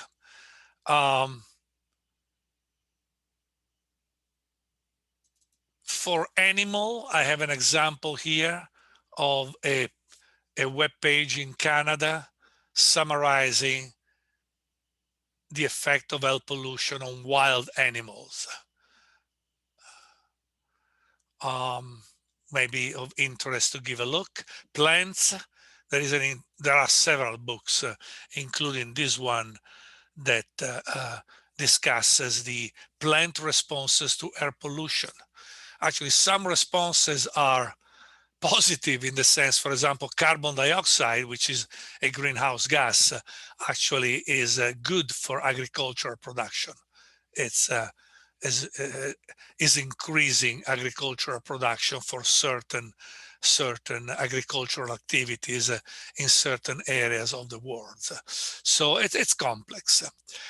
Visibility is very important, especially in the United States. This has always been a big issue in the United States to model visibility and regional haze. The reason is that, if Europe is famous for cities and museums, the United States is more famous for the national parks, the beautiful national park, especially in the West, like the Grand Canyon, like Yellowstone, like Bryce, Zion. Those, whenever I have visitors, I always tell them, skip the cities and go to the parks. And of course, you go to the park to see what? To see forests, to see mountains. And if you have a bad visibility day, 26 miles, which is typical in Europe with 26 miles or less. But in a national park in the United States is not good. It's something that you want to avoid. A good visual range is 100 miles in the United States when you can see the Grand Canyon and everything. So what is a normal visibility in most of Europe, 10, 20 miles, it is bad in the national parks in the United States and need to be protected. So there is, to protect it, you need to know, you need to simulate it. And there is a branch of models called visibility models and regional haze models that are available. And if you ever have this problem, I think PluView is the name of the model recommended by the EPA. Let me see if I can find it. PluView.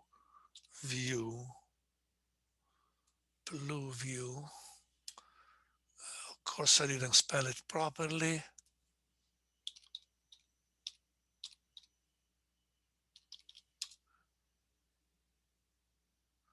Okay, I cannot find it.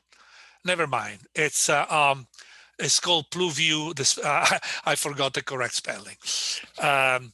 But there are tools, even for regional haze. There are tools that practically simulate the visual, the discoloration and the lack of visual range that you have when between the target and the viewer there is air pollution. Air pollution will scatter sunlight, will reflect light to the viewer. There are several optical effects that are depend upon the location of the sun and the time of the day.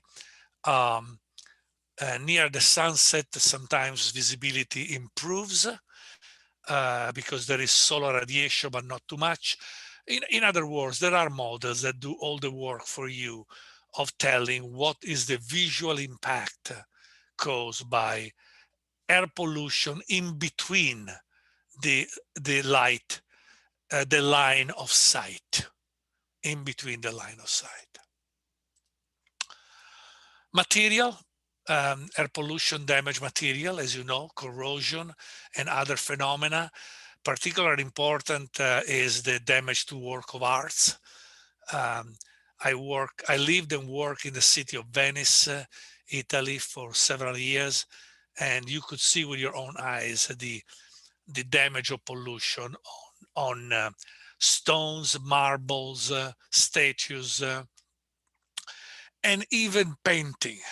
In fact, many places in Italy, they needed restoration of painting because even though painting were indoor, they were damaged by air pollution over several decades, over the centuries. And sometimes indoor air pollution because of heating and burning coal and fuel can be worse than outdoor pollution. So there are several places where they had to restore completely work of art.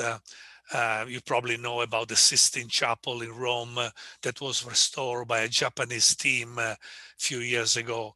And now all the paintings are very, very clear and the colors are very strong. In fact, many people criticize the restoration because the color now are too bright. I don't know. Agricultural production, air pollution can damage agricultural production for sure by deposition of chemical and by affecting certain agricultural cycles. And finally, property values. There are pointers here that you can use if you want to look at for example, property values. What did I find? For property values, I found a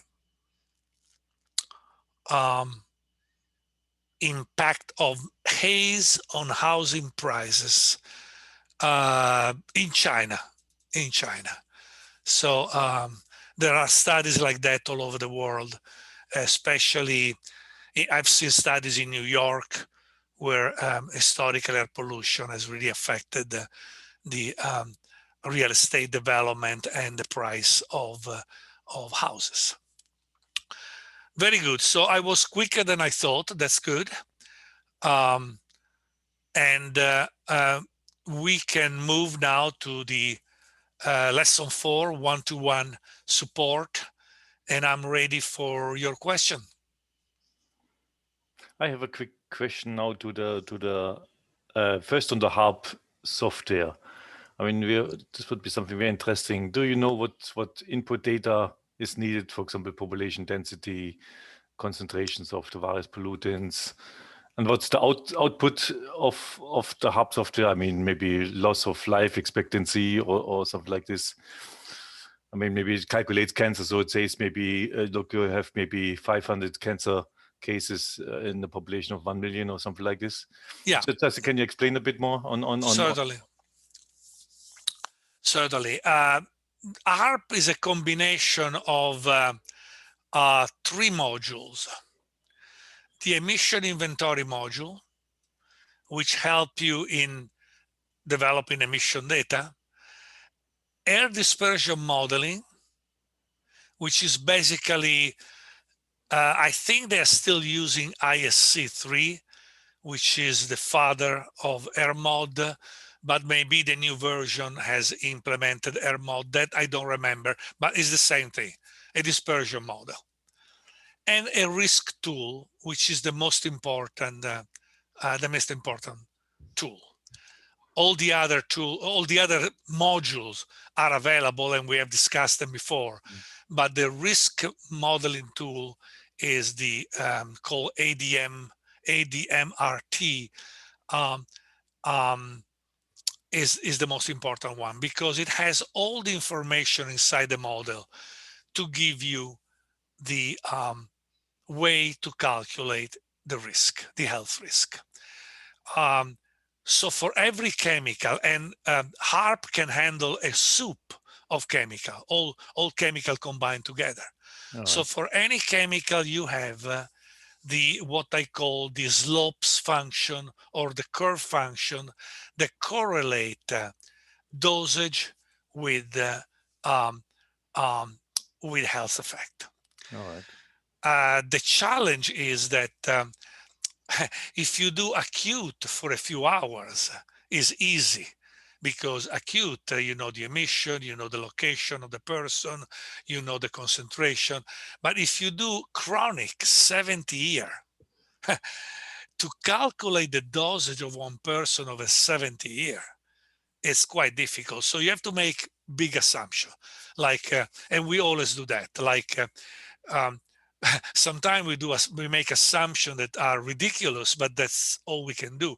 Sometimes we assume that a person has lived for 70 years at the fence line of a chemical facility. 70 years there, outside, outdoor, breathing air. And so to calculate the health effect of that person, we make enormous, very conservative assumption on the dosage, just to calculate the worst possible impact, worst case. Is not realistic, but sometimes that's all we can do. Otherwise, we have to go for each person of concern. We have to go through this history of their life and attempt to calculate the dosage.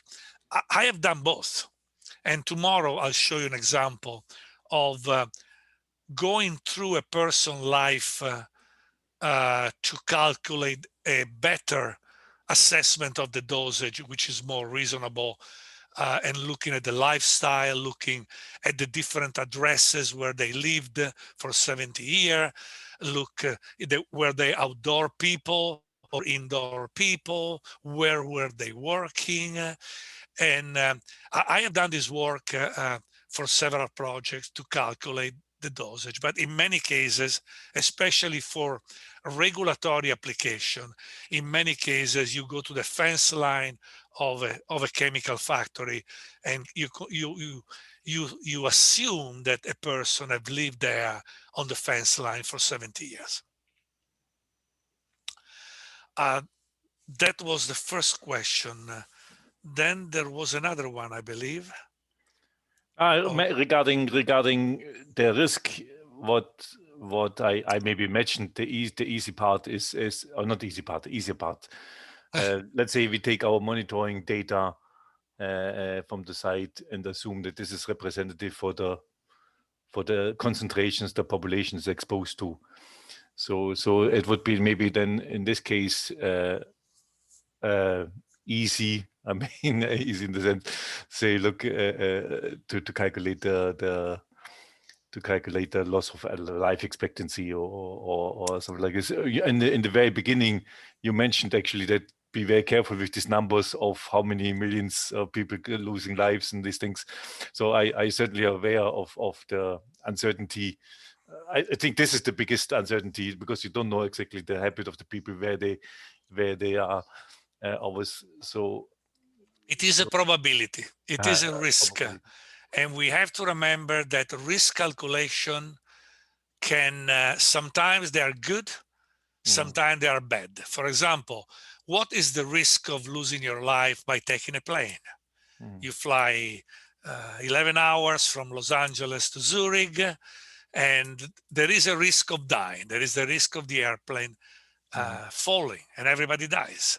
We know exactly that risk because we have the last 10 years of statistics or 20 years of number of flights, number of hours spent in flights. We can calculate the exact number, the exact probability of risk of dying or dying in a car. If I drive an average of 2 hours a day, what is my probability of dying over a year? We know this exact number. Of course, these are average probability. You can drive like a Swiss, so you can drive like an Italian, and will be a little different. Will be a little different. So we can only calculate the average risk, but those are hard number.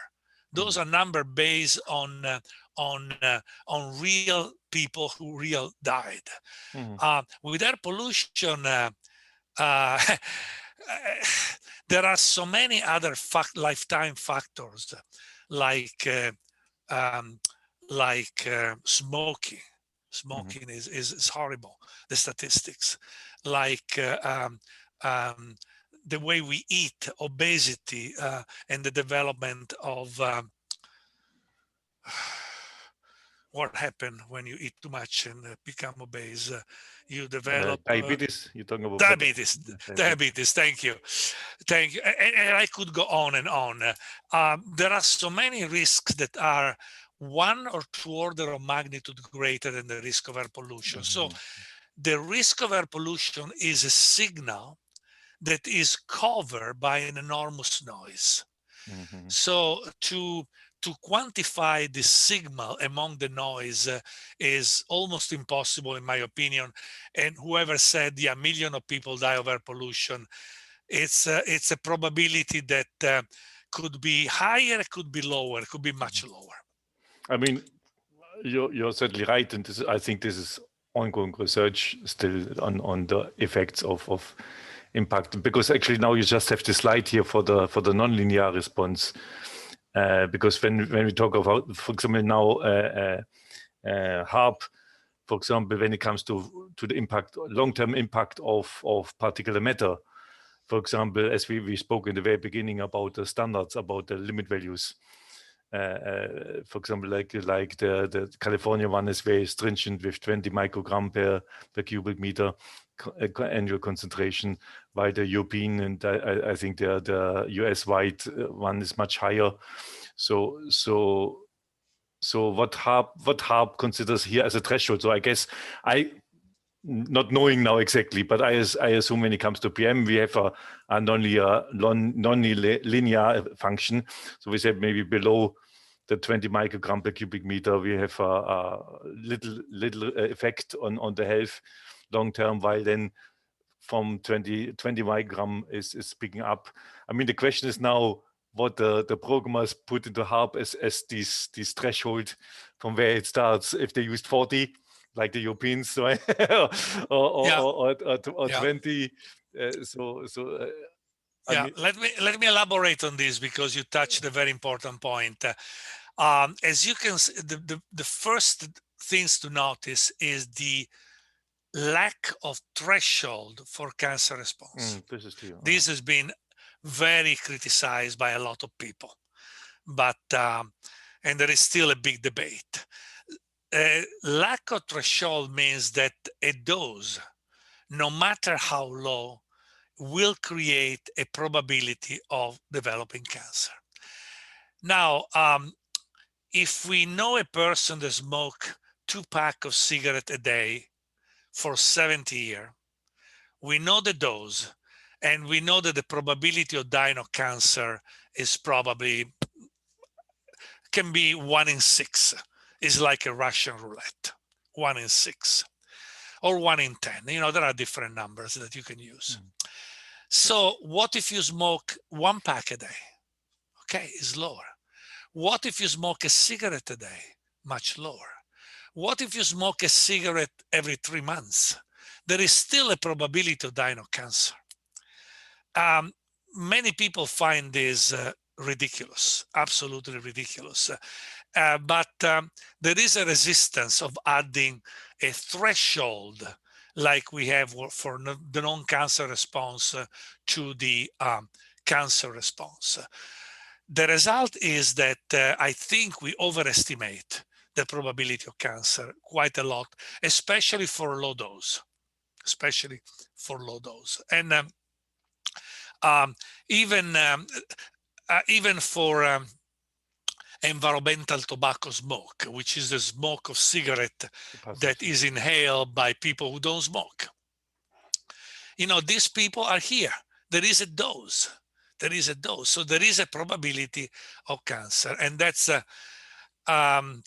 by using these calculations, which many people have challenged from a statistical point of view, they were able to prove that if you inhale secondhand smoke, you may die of cancer, which allow all the government in the last 10, 20 years to forbid smoke indoor, which is a very good idea.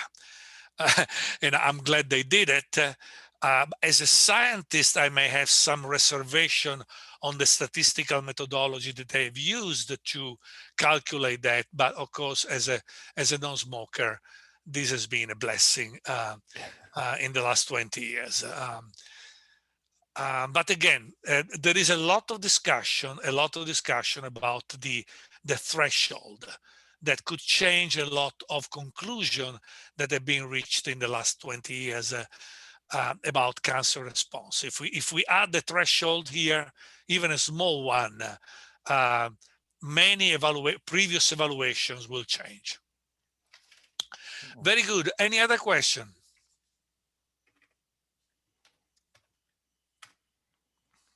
I might have another one. It's related to the effect of ozone on plants. Do you know maybe a easy to use software on estimating, let's say, the damage to plants, maybe even crops, I mean agricultural plants, of ozone, rather than, you know, avoiding skimming through the literature and finding for the tomato and for the melon and for I don't know what, maybe Rosalie is in the meeting as well. I don't know, because just to bring you quickly in the picture, we are obliged to monitor the damage of ozone to certain plants. Now I'm not 100% sure if we're talking about agricultural plants or wild plants. Maybe Rosalie will know offhand. Yeah, on this one. I'm not aware of software to help like human health. There may be something, but I'm not aware. I've seen this recent book, 2016, seems to be quite interesting. and complete, we can quickly do it right now. Modeling software. Maybe in the blend. meantime, to answer to Michael's question, Go ahead. there is no particular plant we have to monitor for. So there are different ecosystems, and obviously each country then would have different species in the ecosystem. So there's the woodland with its typical species, the croplands, the marshlands. So for example, then we monitor for ozone damage or the acidity in the soil. So rather than the particular plants, there are a number of parameters which we monitor for, or loss of chlorophyll in some instances. Very good. No, I didn't see anything. Quick check that can be called a software to assess adverse effects on plants. You will have to search the literature, and maybe something will come up. What's done in modeling for this the effects of pollution on plants is the calculation of the loads. So the loads, yes, the deposition of for example nitrate and lead. So that's what is done in terms of modeling. Yeah, deposition is relatively easy. You have pollutants will depose on the plant. A fraction of this pollutant will be absorbed. I have a few agricultural projects, so I've done that. Especially when they spray pesticide, we calculate how much pesticide are absorbed by the plants, and then there are experts in plants that can tell you whether or not the plants have been damaged by pesticide. And so that's the easy part, air pollution modeling, deposition, and then the expert will tell you the effect on plants. But I can see in this book there are also impact on respiratory and photosynthetic process. So this is not deposition. This is impact of ozone on the plant respiration system. I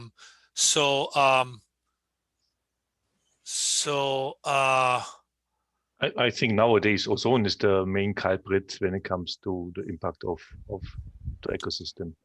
I mean, in the past, yes. I think in the past, in the 70s, there was nitric acid and acid rain basically was a big issue, but acid rain doesn't exist anymore. So, so in this regard, I like to say, since I'm originally German, the Black Forest now in Germany, it's suffering from the ozone. Similar like in California, basically from the ozone from the Rhine Valley, which is the ozone precursors are created in the Rhine Valley, and then the air travels up the Rhine, the Black Forest, and damages now the trees there. I remember acid rain on the Black Forest 25 years ago, a few studies of damage by acid rain. And now that problem is probably solved, I believe. Now. Yeah, pardon? It's ozone is the problem now, not acid rain. Ozone is the main issue. Very good. Okay. I mean, one point. I mean, you mentioned the ozone chemistry a little bit, regarding and what to reduce. The issue is maybe a little bit of a local issue for Malta, since Malta is an island, relatively small island in the middle of the Mediterranean. Obviously, most of our precursors are produced somewhere else, mostly in Italy, in fact, actually. So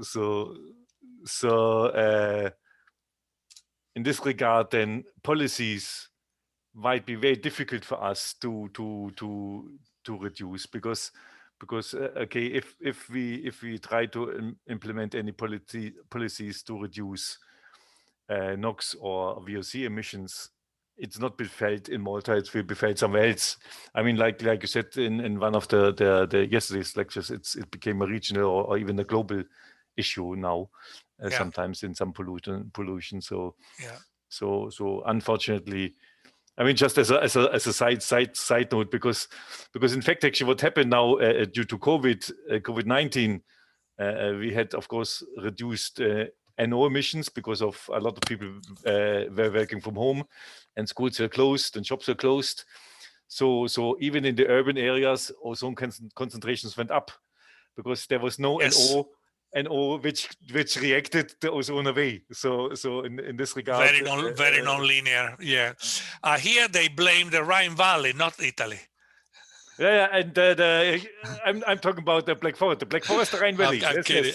Yes. I'm kidding. So Malta, we as Maltese blame the Italians.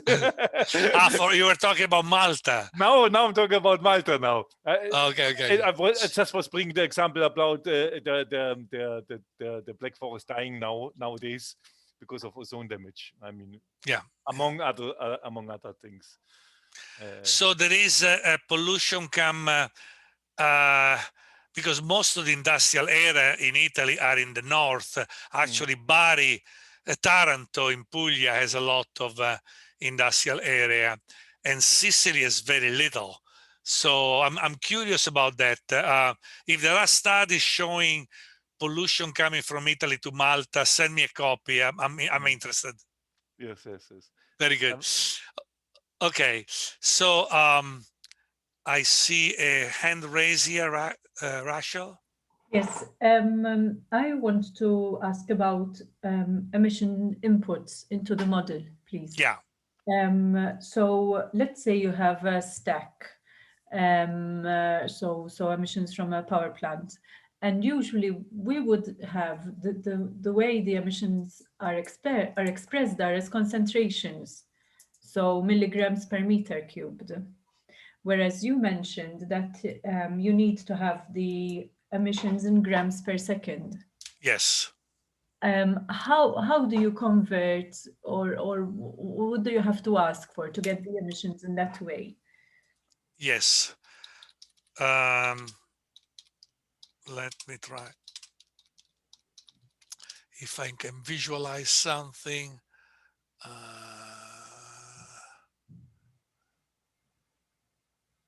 Okay, never mind. I'll tell you. Okay.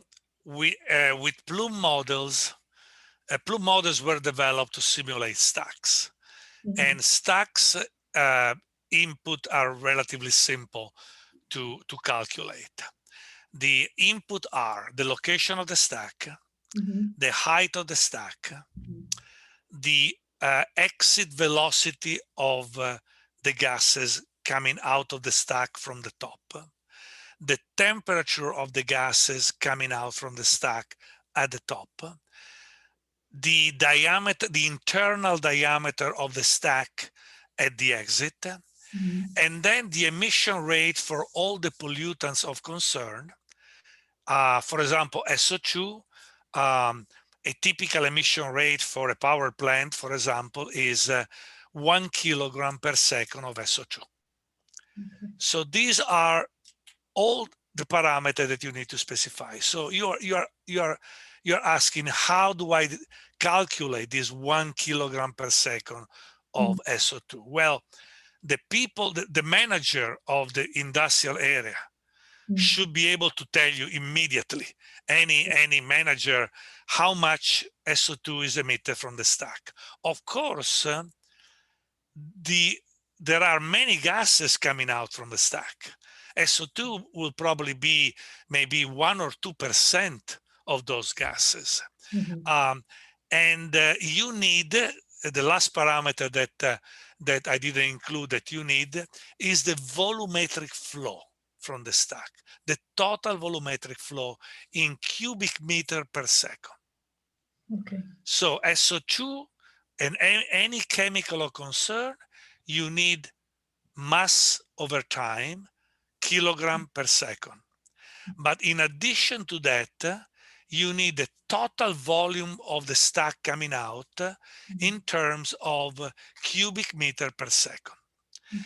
And of course, if you know the exit velocity and you know the diameter of the stack, in 2 minutes you can calculate, pen and paper, the volumetric flow. So some of these parameters are redundant, But this is the complete list of stack parameters, each chemical kilogram per second, and the entire volumetric flow cubic meter per second. Okay. And what about if you're modeling impacts from traffic? So do you get the emission factors from AP42, for example, or is there some other source? Traffic, there are web pages Mhm. that give you the typical emissions of each type of car at each speed.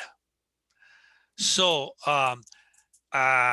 if you want to simulate a segment of highway, you need to know how much traffic is in that segment, how many car per hour, how many trucks per hour, how many diesel, how many gasoline vehicles.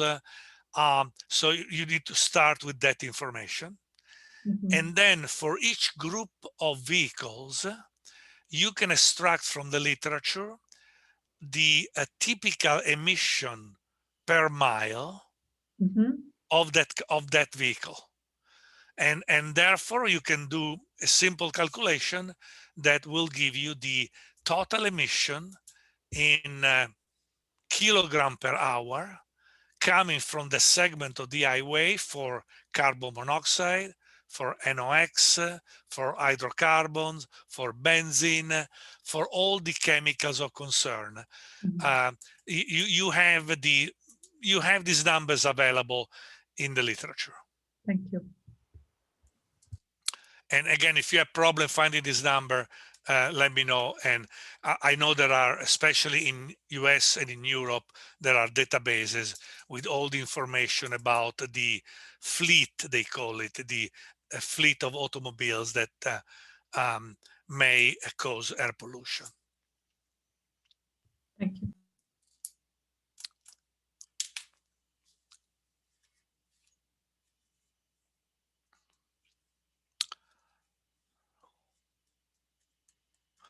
Bene, it was a tough day, I believe. Tomorrow is going to be easier. I'm going to show you many case studies. Most are related to work that I have done, so I should be able to give you all the details if you ask. And I believe it will be useful to see how the real world operates in terms of consulting cases. And Michael? Yes, I have another question. Go Sorry ahead. No problem. Before we close off. When we or when the consultants is calculating basically the impact or the emissions from a certain project from either a point source or a line source, in that case traffic, how we best tackle the issue of background concentration. I mean, unfortunately, we are not in the situation that we have a full picture of covering the whole country from the modeling point of view. So having every street, every area of the Malta of Malta covered by a modeled concentration map. So in this regard, so in fact, actually, Rachel is one of our consultants, so we're dealing quite often with her. And the issue is we quite often, we had actually a case this morning where how to determine the background concentration, which is outside the scope of the area of study, let's call it that way. Where you have your gridded points, and we need to provide some information on how much PM10, how much NO2 goes onto the site or goes into the area of study. What do you recommend? How this should be best tackled in the absence of a nationwide background model? Is very can be very easy or can be very tough. If you are dealing with one particular source like a refinery, you can have measurement upwind and downwind, and so calculate what is the delta, the increment that caused by the refinery. For example, for primary pollutants, of course. Only primary will work.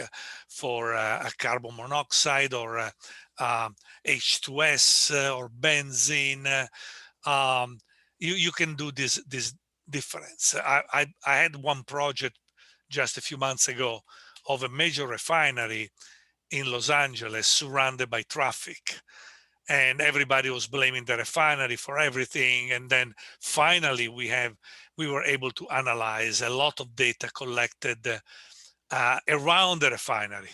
So we had 3 or 4 stations around the refinery. So almost every hour we can calculate what is upwind and what is downwind.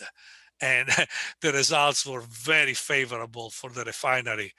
Practically all the pollution, the delta caused by the refinery, practically zero. All the benzene pollution come from the traffic. In this case, we were able to calculate the background with respect to the refinery. In other cases, when you have, for example, when you study methane has a good background all over the world, about 2 ppm. So the literature is very clear. You can assume this value. But many times what we call background is not background. It comes from other sources. I mean, this was actually my So main. I mean, the not real natural background. background. I'm not talking about natural, but not necessarily natural background. The real background is the natural background that you have without human activities. The moment you have no human activities, car, a parking lot, restaurant, gas station, the so-called background changes everywhere because of these minor emissions. So my opinion here is that when you have high concentrations caused by a source, it's easy to deal with background because any background is going to be much lower than the contribution of this big source. But when you have small sources, the so-called background that is caused by other even smaller sources is much more difficult to assess. And the best way is to take measurement upwind and downwind. So that will be the best way to clarify what is really background for that particular facility, for that particular plant. All right. Is a challenge. Especially in urban areas. Oh yeah. I think when you have, like you said, a lot of sources, diffuse sources or smaller line sources, and the issue is, I think, I mean, you have a combination of everything. So how to, because the way how consultants, I think, normally work is they take, for example, the traffic passing a particular point where they do the measurements and then try to recreate the concentrations by modeling, and in order to come to the measured concentration. So they have let's say this road, 20,000 cars pass a day. So they can calculate the emissions of the 20,000 cars on passing this road. But then the problem is they just have the emissions along this road. Then the problem is you have to add up the side streets and the parallel roads and everything. And this is I mean, this is the issue. This is the problem. This is the challenge, because understandable they will not be able to calculate all the roads in the whole area.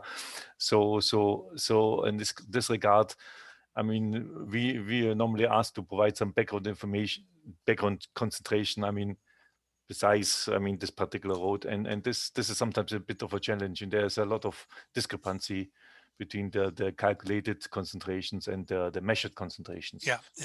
Well, you may say that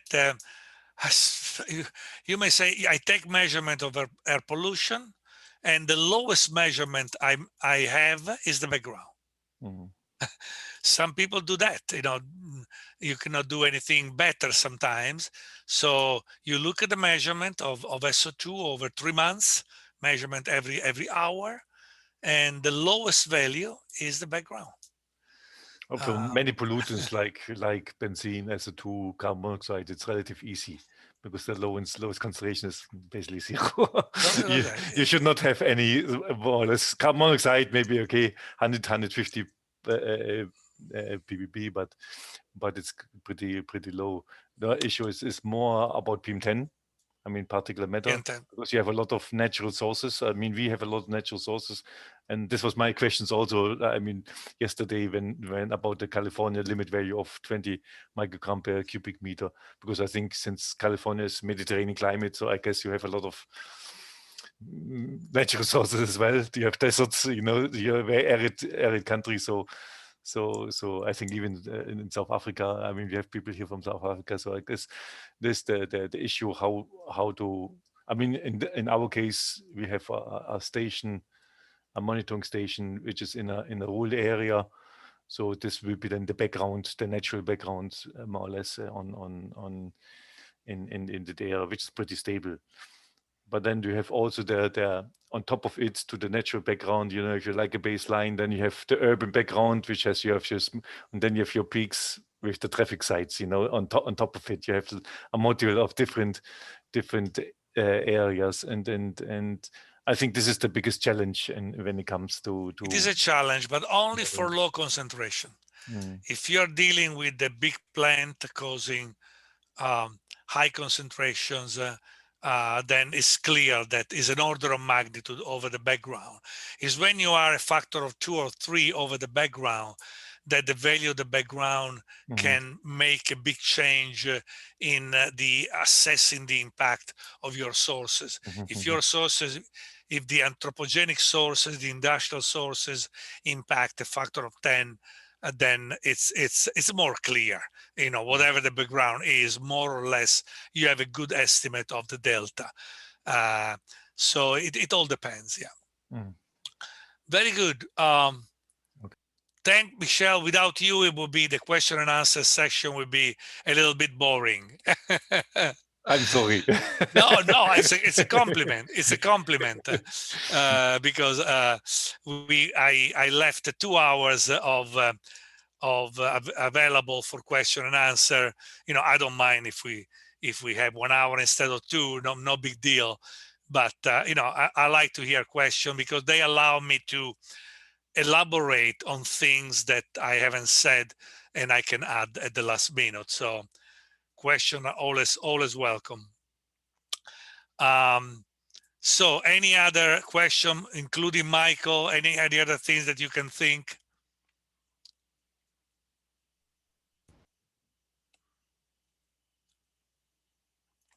Very good. Then good. We have an hour. We had an hour, so it's not bad. I'll see you tomorrow. I will make sure you have the slides of today very soon, and I hope you like tomorrow. Will be mostly case studies, so a little bit more relaxing. No equations, I promise. Very good. Very much. Bye bye. Bye bye. See you tomorrow. Bye bye.